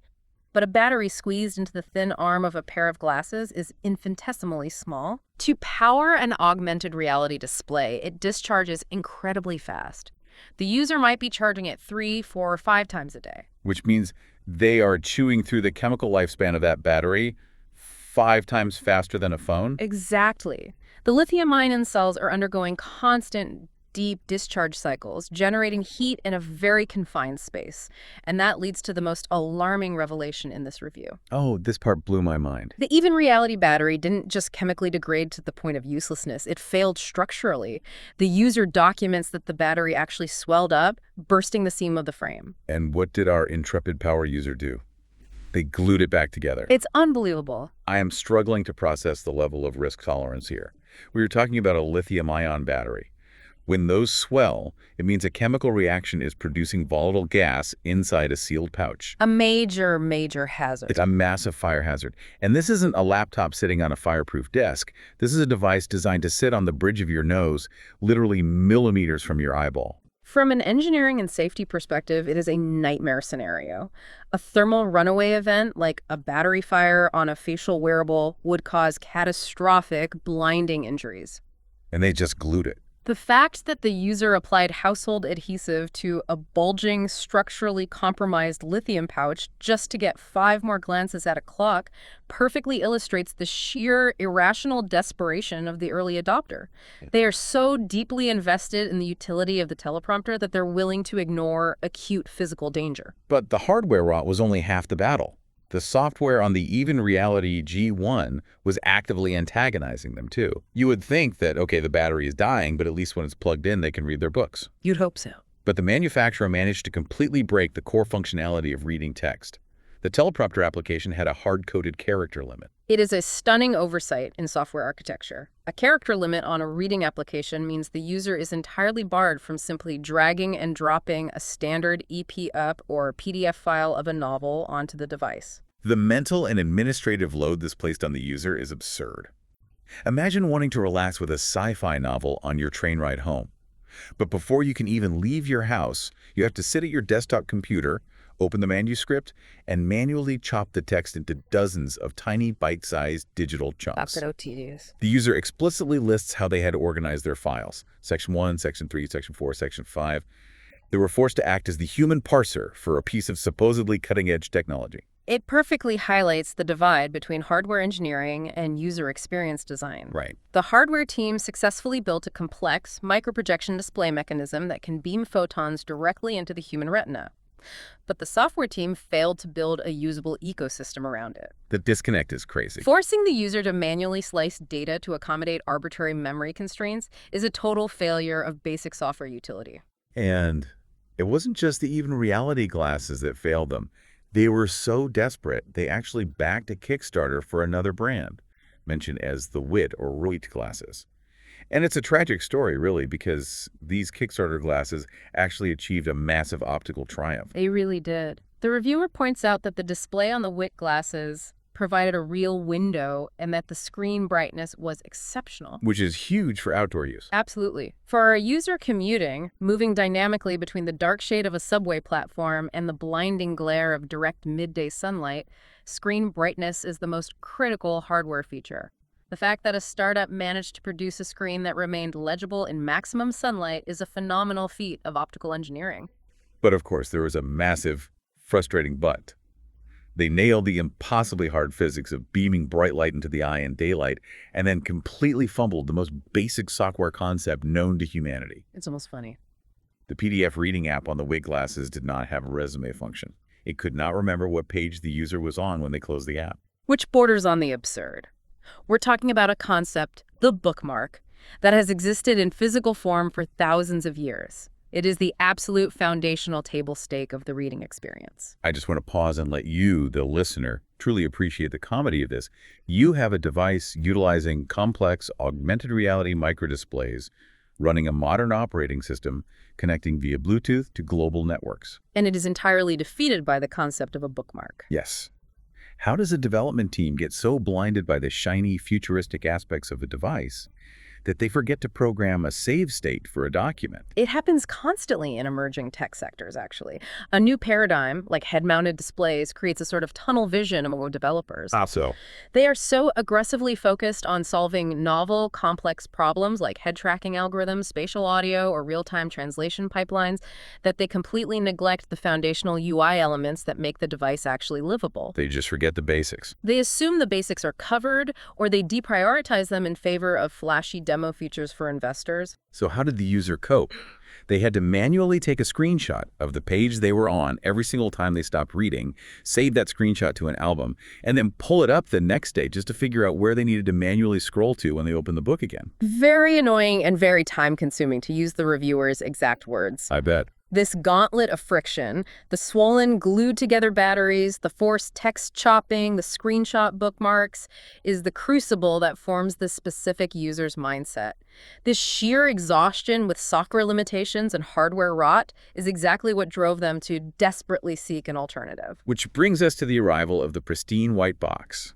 After living in the graveyard of the Even Reality and WIT glasses, the user finally unboxes their new hope, the INMO Global glasses. And immediately, the unboxing reveals some highly unusual hardware decisions that signal we are dealing with a very different design philosophy. The physical components included in the box diverge significantly from the monolithic design language we see from companies like Apple or Meta. Where everything is seamlessly integrated into one sleek chassis, usually. Right. But they open this box, and beside the glasses, there are two distinct, separate pieces of hardware. First, there is an external speaker module that charges via USB-C. Now, the reviewer hasn't fully tested this specific piece yet, but they assume it's designed to broadcast translations. Oh, that makes sense. Yeah, if you are having a conversation with someone speaking German, the glasses translate it, and instead of a tiny speaker whispering in your ear, this external puck broadcasts the English translation out loud so the other person can hear your translated response. It is a clunky but highly pragmatic workaround to a physics problem. Generating loud, clear, full-range audio requires speaker drivers that move air. You cannot fit large speaker drivers into the slender arm of a comfortable pair of glasses. It's physically impossible. Instead of compromising on audio quality or making the frames comically thick, INMO decided to just offload the entire audio broadcast system to a separate, pocketable device. It's an admission that the glasses just can't do it all. And then there is the second separate component, a tactile smart ring. Oh, the ring. It's designed to be worn on the index finger, allowing the user to control the glasses with subtle thumb swipes. The reviewer is genuinely thrilled when they put it on and realize it actually fits their hand perfectly. Although they are slightly annoyed that it uses a proprietary magnetic charger instead of a universal USB-C cable, which, is a valid complaint. The inclusion of the smart ring is incredibly important context when you consider the user's past trauma, though. True.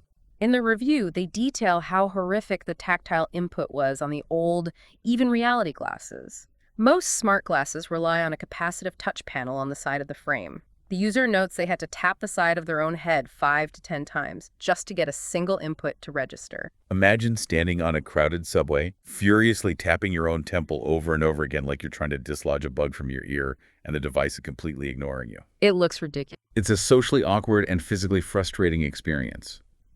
The ring, in theory, solves this completely. You can stand with your hands in your pockets or holding a rail and navigate your digital world with microscopic, invisible thumb movements. But as fascinating as the external speaker and the ring are, they are entirely secondary to the reviewer. Yep. The absolute non-negotiable killer feature, the singular reason they chose to spend their money on this specific INMO global model, is located on the arms of the glasses themselves. Swappable battery. The holy grail of longevity for the hardware power user. The unboxing reveals a modular design where the back half of the glass arms can be magnetically detached and replaced.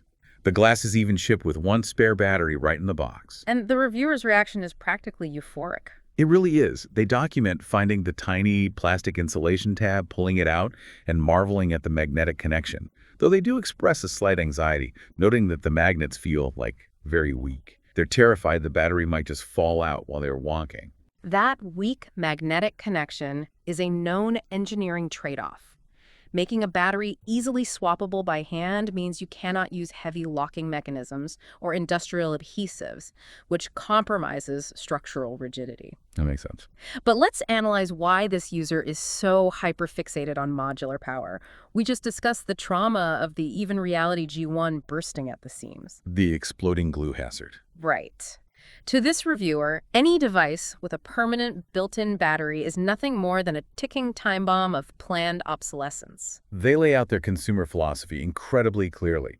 They say batteries are the biggest issues with smart glasses. Once those life cycles are through, well, then it's useless. You have to throw everything away. Without electricity, it won't work. They literally call a dead smart glass a paperweight.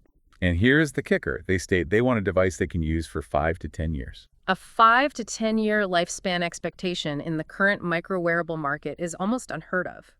It defies the entire economic model of the tech industry, which relies on a 2 to 3 year upgrade cycle. It really does. But from a purely pragmatic standpoint, the user is absolutely correct. The display panels, the processors, the lenses, those components can easily last a decade. It is strictly the chemical degradation of the lithium-ion cells that dictates the death of the product. So modular power severs that dependency completely. Yes, exactly. It's just wild to me how cyclical consumer technology really is. Think about it. If you go back 20 years to the era of the early Nokia brick phones or the first Samsung smartphones, a swappable battery was a standard. It was expected. You would go on a business trip, buy a spare battery at an electronics store, and just pop off the plastic back of your phone to swap it out when you hit 0%. It was a fundamental right of ownership. And then the industry titans convinced us to give that right up. They sold us on sleek, unibody aluminum designs, and IP68 water resistance. No. We accepted that our $1,000 devices had a hard expiration date tied intrinsically to a sealed chemical pouch. And now we're celebrating its return. Right. Seeing a swappable battery return on a highly advanced augmented reality wearable is hailed as a revolutionary premium feature. We are essentially engaging in tech retrofuturism, paying a premium to regain a utilitarian feature we willingly surrendered over a decade ago. It signals a growing under-the-radar consumer pushback against e-waste and enforced upgrade cycles, I think.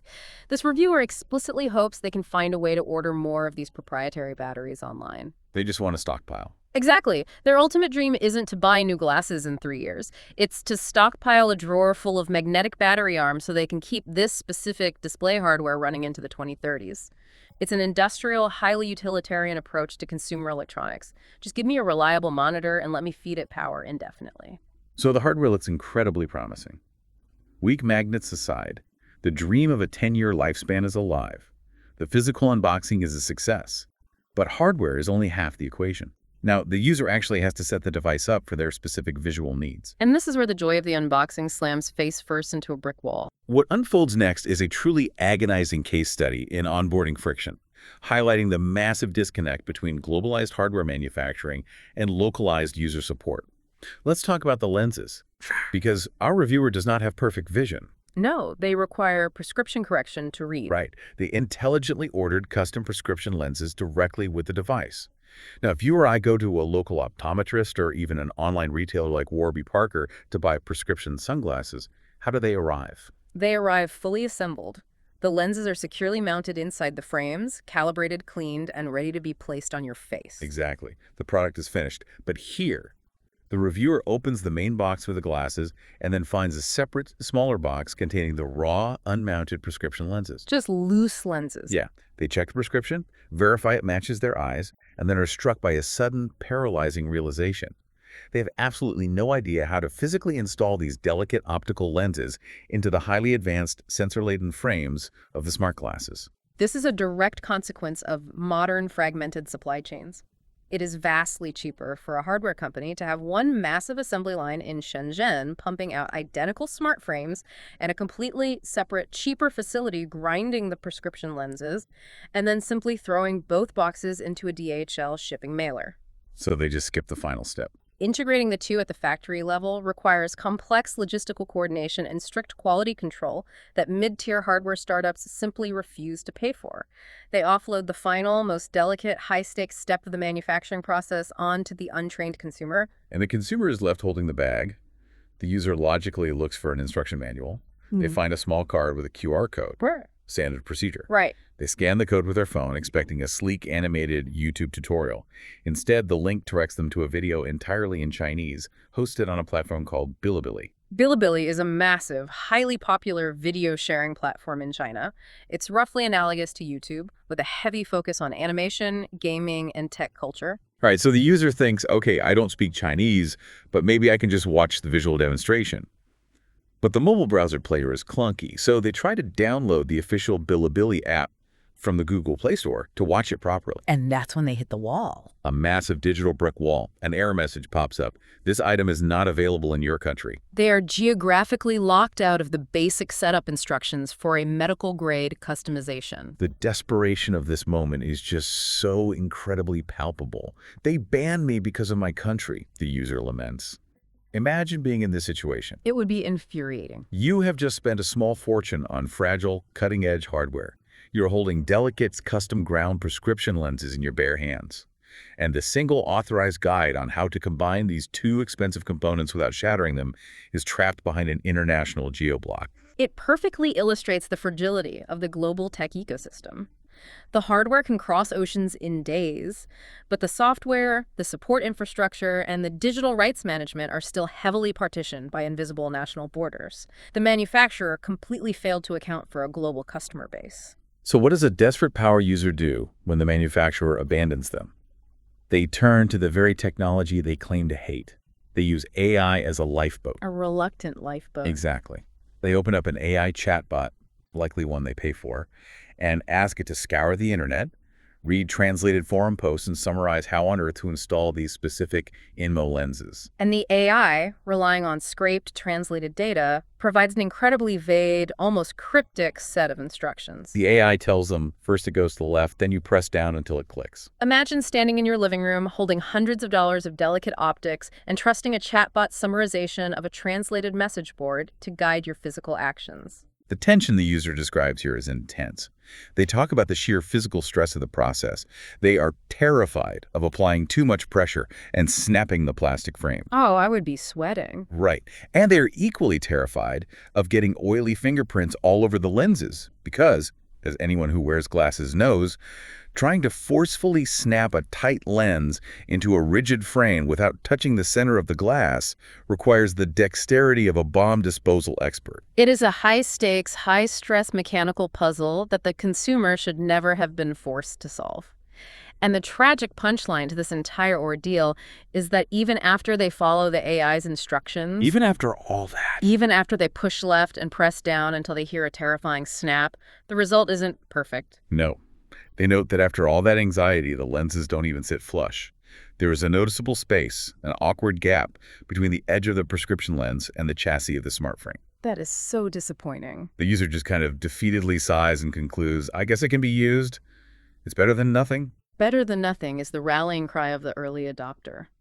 They are willing to accept physical imperfections and stressful onboarding just to get to the utility they actually crave. It reminds me of buying a luxury sports car, but it gets delivered to your driveway in a wooden crate.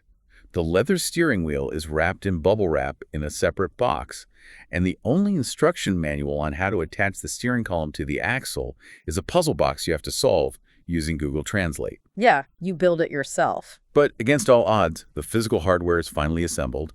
The lenses are awkwardly snapped in, the swappable battery is attached, the ring is charged. Now it is time to turn the device on and configure the software. And if the physical setup was a region-locked nightmare, the software setup is about to introduce a bug so fundamentally counterintuitive, it threatens to destroy the entire concept of the product. The onboarding friction does not end with the physical hardware. The moment the user transitions to the digital setup, they are hit with a barrage of demands from the companion app, known as INMO Global. Let's talk about the permission gauntlet. Yes, the user downloads the app, creates an account, validates their email, and then faces this endless scrolling wall of allow. The user is actually laughing out loud in sheer exasperation during the review, saying, man, it's amazing how many times you can ask me allow. It's just endless pop-ups. They're forced to grant access to Bluetooth, location, microphone, camera, contacts, background processing, essentially handing over the keys to their entire digital life just to use a teleprompter. And the reward for granting all these permissions is an immediate violation of user trust. Almost the second the glasses connect to the app, the device exhibits rogue, unprompted behavior. The AI, the exact feature the user specifically stated in their introduction that they hated, the feature they dismissed as a useless gimmick, completely hijacks the onboarding experience. Without any input or trigger word from the user, the AI assistant activates and begins speaking directly into the user's ear. The reviewer is practically shouting at the device in the video. The AI starts talking even though I don't want anything. Did I ask for AI? No, I did not. They were so mad. But it gets much worse than just an annoying voice prompt. The user looks at the micro display inside the glasses and realizes that the device is actively recording them. Oh, wow. Yeah, they can see a live transcription of their own voice, of their own frustrated yelling, scrolling across the screen. The glasses are listening, processing, and recording everything in the room without explicit consent. It is a profound loss of user agency. The hardware manufacturer has hard-coded a mandatory interactive AI tutorial into the boot sequence, completely trapping the user. They are desperately trying to escape. They are clicking the brand new smart ring they just charged, trying to swipe away the menu, trying to cancel the recording, but the interface is locked. The ring does nothing. They're trapped. They are essentially being held hostage in their own living room by a pair of glasses demanding they interact with an AI they despise. It perfectly illustrates the arrogance of modern software design, frankly. The developers assume every user is thrilled to experience their new AI feature, so they force it upon them, completely ignoring power users who just want a utilitarian tool. But the user eventually forces their way through the rogue tutorial.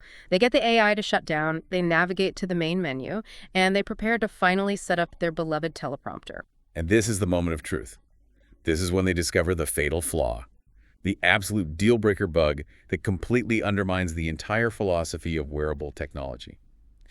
Let's dig into the mechanics of the smart ring. The architecture of the ring's connection is where the entire system collapses. The ring does not connect directly to the glasses. It connects via a Bluetooth low-energy signal to the user's smartphone. Okay, so it goes to the phone first. The smartphone then processes that click and sends a separate signal to the INMO Global app, which then sends a command to the glasses to scroll the text down one line. Which seems overly complicated, but fine. The user wants to stand on a crowded bus, holding onto an overhead rail with one hand, and subtly flick their thumb on the ring to turn the pages of their book on the glasses. But the reviewer discovers a catastrophic limitation in how the INMO Global app handles that Bluetooth connection. The ring only functions if the companion app is open and actively running in the absolute foreground of the smartphone. And I want to be incredibly clear about what foreground means here for you listening, because it is staggering. It doesn't just mean the app is open in the background while you check your email. The smartphone screen must remain physically turned on, fully illuminated, with the INMO app visually rendering on the display. Yes. If the user presses the power button on the side of their phone to put the screen to sleep and slips the phone into their jacket pocket, the smart ring instantly disconnects and stops working. Wow. If the user keeps the screen on, but simply swipes up to go to their home screen to quickly check a text message, the ring instantly stops working. The app must command the screen at all times. I have to stop and push back on the very definition of what this product claims to be. The entire foundational promise of a smart wearable, whether it's an Apple Watch, an Oura Ring, or augmented reality glasses, is to untether you from your primary device. That is the goal, yeah. The goal is to keep your phone buried in your bag or your pocket, reducing your screen time while you interact with a secondary ambient display. Yeah, that is the industry-wide consensus on the purpose of wearables, yeah. So if a user is forced to physically hold their smartphone in their hand, deliberately disable the auto lock feature so the screen never turns off, keep it glowing bright, and ensure they never accidentally brush the screen and minimize the app. Just to use a ring on their finger to control the glasses on their face. Yes. The entire ecosystem is fundamentally broken. These are not independent smart glasses. They are just an incredibly inconvenient, battery-draining, $1,000 external monitor for a phone. That is a harsh but technologically accurate assessment of its current functional state. And what makes this so fascinating is that the user didn't just give up. They didn't assume they were doing something wrong. Because they are a power user, they assumed it was a background processing issue, and they attempted to aggressively re-engineer the phone's operating system to fix it. Right. The review details how they connected their smartphone to a Windows 11 PC and utilized ADB. Can you explain what ADB is and why using it shows just how desperate this user was? ADB stands for Android Debug Bridge. It is a command line tool that allows a developer or a very technically proficient user to communicate directly with an Android device at a deep systemic level. So it's pretty advanced. It's essentially popping the hood of your car, bypassing the dashboard controls, and manually rewriting the engine management software. Okay. The user used ADB to dive into the hidden developer settings of their phone to strip away every single battery optimization protocol the operating system had. Because phones usually kill background apps, right? Exactly. Modern mobile operating systems like Android and iOS are aggressively programmed to assassinate background tasks. If an app is running in the background and constantly pulling for a Bluetooth signal like waiting for a click from a smart ring, the OS views that as a rogue battery drain and ruthlessly shuts it down to save power. So the user used this developer tool to basically tell the phone, I don't care if this app drains my battery to zero, do not shut it down in the background. Yeah. Give it absolute, unrestricted access to the Bluetooth receiver. Precisely. They granted it high-level systemic overrides, and yet it still failed. Which is mind-blowing. If stripping away all the OS-level battery optimizations didn't fix it, what does that actually mean? It means the problem isn't a conflict with Android's permission protocols. It means the failure is hard-coded into the INMO Global app itself. The developers who built the app simply did not write the necessary architecture to allow the app to process Bluetooth inputs while in a suspended or background state. It's just bad code. It is a fundamental structural failure of software engineering. It's infuriating. And the user's reaction is a mix of anger and sheer disbelief. They literally draft an email to the manufacturer's customer service mid-review, begging for a firmware update, right? If I can only use it as long as the screen is on, I don't like that. It means the phone always has to be on. Think about the compounding issues this creates. It's a massive continuous battery drain on the phone, rendering the phone dead in hours. Totally. It's a severe security risk. Walking around a public transit system with your phone permanently unlocked and glowing in your hand or pocket. And most importantly, it entirely defeats the ergonomic purpose of the Ring. Imagine their ideal intended scenario. They are on a crowded subway train. They are holding onto an overhead strap with their left hand. Their phone is safely secured deep in their backpack. The glasses are projecting their novel.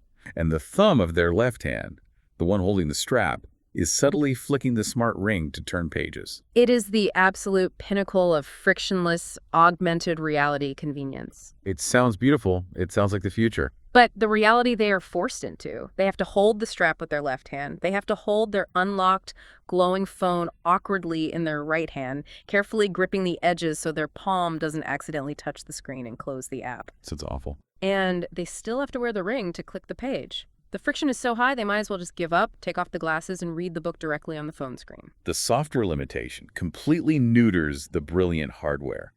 The swappable batteries, the incredibly bright monochrome screen, the tactile ring, all of this complex engineering is completely bottlenecked by an app developer who didn't know how to run a background process. It's a tragedy of development priorities. So we have established that the device is essentially a hostage to a glowing smartphone. But how does it actually perform when the user finally takes it out into the real world for a test drive? Let's look at the daily realities of using this hardware. The reviewer eventually leaves their desk and tests the daily features for roughly an hour. And the data points they bring back from that hour are incredibly revealing about the compromises required to live with this technology. Let's start with the most critical metric for any wearable, the battery drain. They note they started the real-world test with a completely full charge.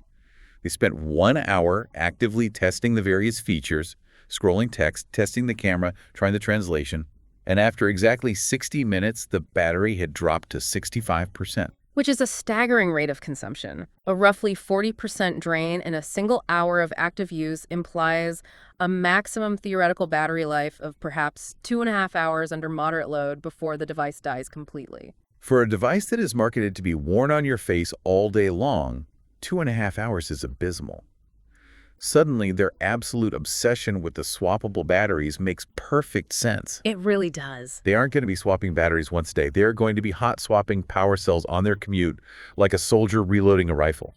It underscores the harsh thermodynamic reality of wearable tech. You simply cannot bend the laws of physics. Powering a high-nit display and maintaining an active Bluetooth connection requires energy, and small batteries deplete rapidly. Let's look at the features they tested during that hour-long drain. They decided to test the real-time translation feature, attempting to translate spoken English into German text on the display. What was their verdict? They classified it as basic but functional. They observed that the translation quality was not top tier, the phrasing was somewhat rudimentary and clunky, and the responses were quite short and lacking in sophisticated vocabulary. Okay, so not amazing. But they pragmatically conceded that it was good enough to convey basic ideas across a language barrier. Which immediately links back to our earlier discussion about their rigid standards for AI. They demand absolute fluency. So a translation feature that is merely not too bad or good enough is a feature that a power user will almost immediately stop using. It just becomes dead weight in the operating system. They also tested the onboard camera, which can capture still photos and record quick 15-second video clips. They found it perfectly adequate for capturing a fleeting memory without the friction of digging their phone out of their pocket. But what I found truly fascinating was a specific physical accessory included for the camera. Yes, the physical privacy cover. The glasses come with a small, snap-on plastic blinder that physically obscures the camera lens. I love that. It is such a low-tech, elegant solution to a massive societal problem. If you are walking into a locker room, a private meeting, or just don't want strangers on the subway thinking you're recording them, you just snap the plastic cover over the lens. No need to trust a software toggle. It's physical hardware blocking the light. It draws the lingering social stigma of smart glasses that has existed since the original Google Glass. But while the privacy cover is a hardware win, what is truly striking about this section of the review is the sheer volume of UI regressions. Right. The micro frustrations that actually make the new INMO glasses worse than the dying even reality glasses they are replacing. Let's list these out because they paint such a vivid picture of the user experience. Regression number 1, waking the screen. On the old even reality glasses, how did the user check the time or view their text? They simply raised their head. The internal gyroscopes detected the upward pitch of the head, and the screen automatically woke up. It was a fluid, intuitive, passive gesture. Exactly. The technology responded seamlessly to human movement. On the new, more advanced INMO glasses, that passive gesture is gone. The user complains that they have to manually reach up and push a physical, tactile button on the frame every single time they want the screen to wake up. It's a massive downgrade in convenience. It really is. Regression number 2, what the user is forced to look at when that screen finally wakes. On the old glasses, a head raise presented a clean, minimalist display showing just the date, the time, and the local weather. Very clean. It was glanceable, ambient computing at its finest, exactly what you want layered over your real-world vision. But on the new INMO glasses, pressing the button greets the user with a cluttered wall of apps. They are immediately confronted with icons for the camera, the translation software, the AI assistant they hate, and various system settings. The user explicitly complains, "I don't always want to see the apps. It's not nice to look at." It's the fundamental difference between ambient computing, where information is quietly available when needed, and strapping a chaotic, glowing smartphone home screen directly to your cornea. It obscures their vision rather than augmenting it. And then there is regression number 3, which might be the most consistently annoying flaw of all: screen brightness management. The even reality glasses possessed an ambient light sensor.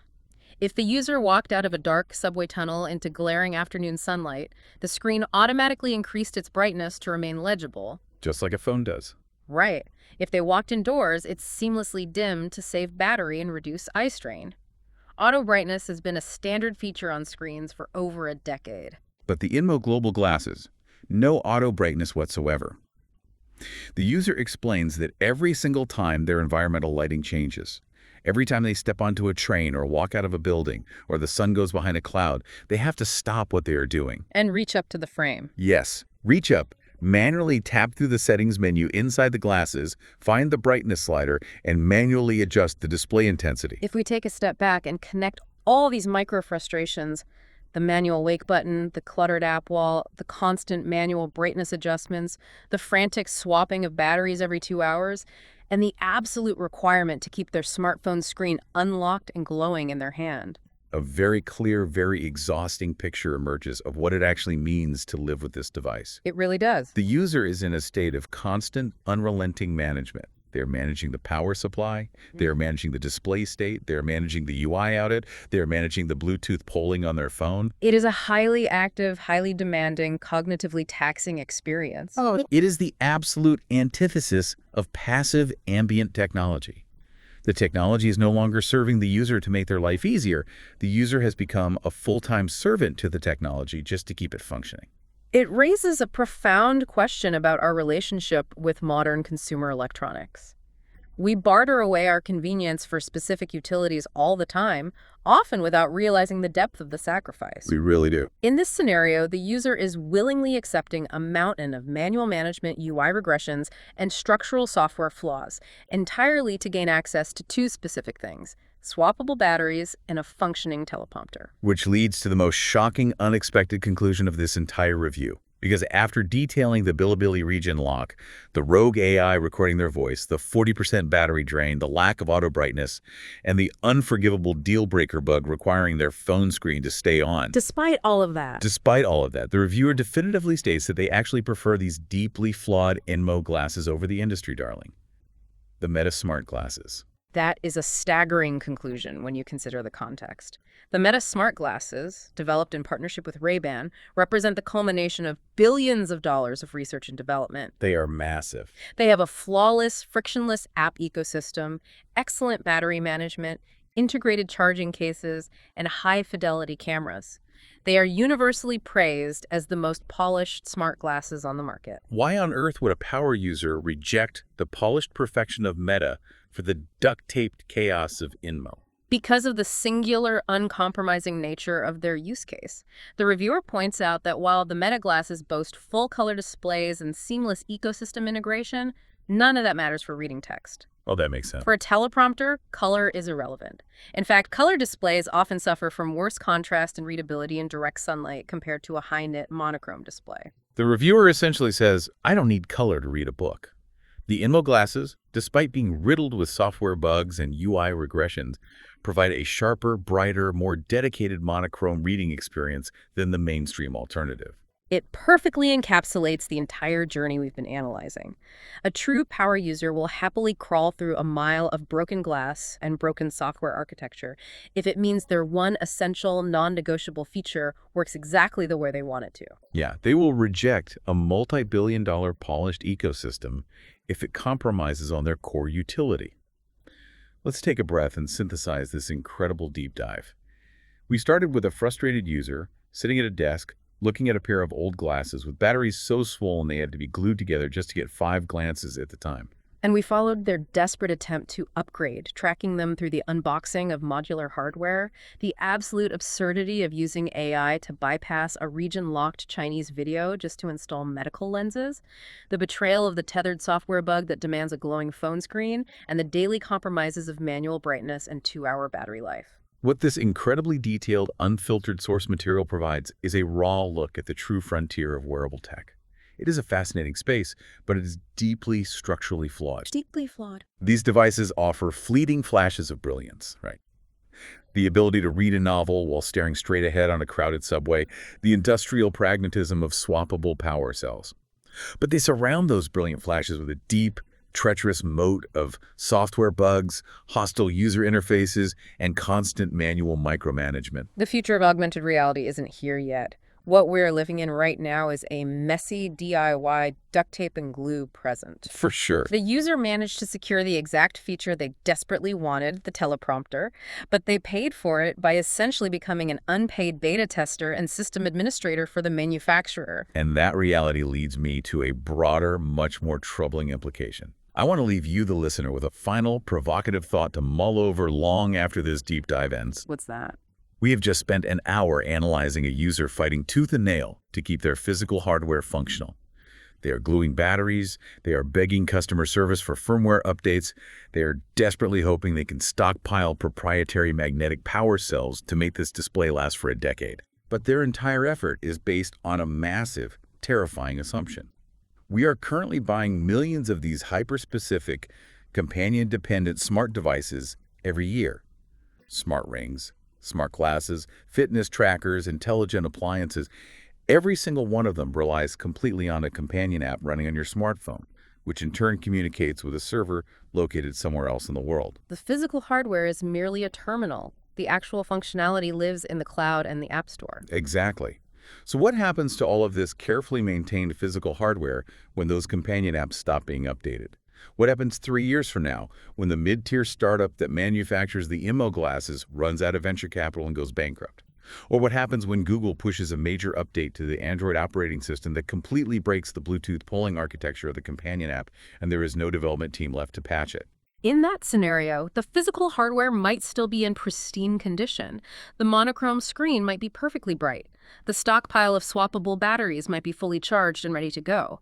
The custom prescription lenses might be clean and scratch-free. But without that digital software handshake between the app and the server, the device is completely irreversibly dead. Are we blindly building a future filled with millions of unopenable wearable paperweights? Are we trading the clean, binary, reliable precision of a simple physical tool for the murky, temporary, server-dependent convenience of a connected ecosystem?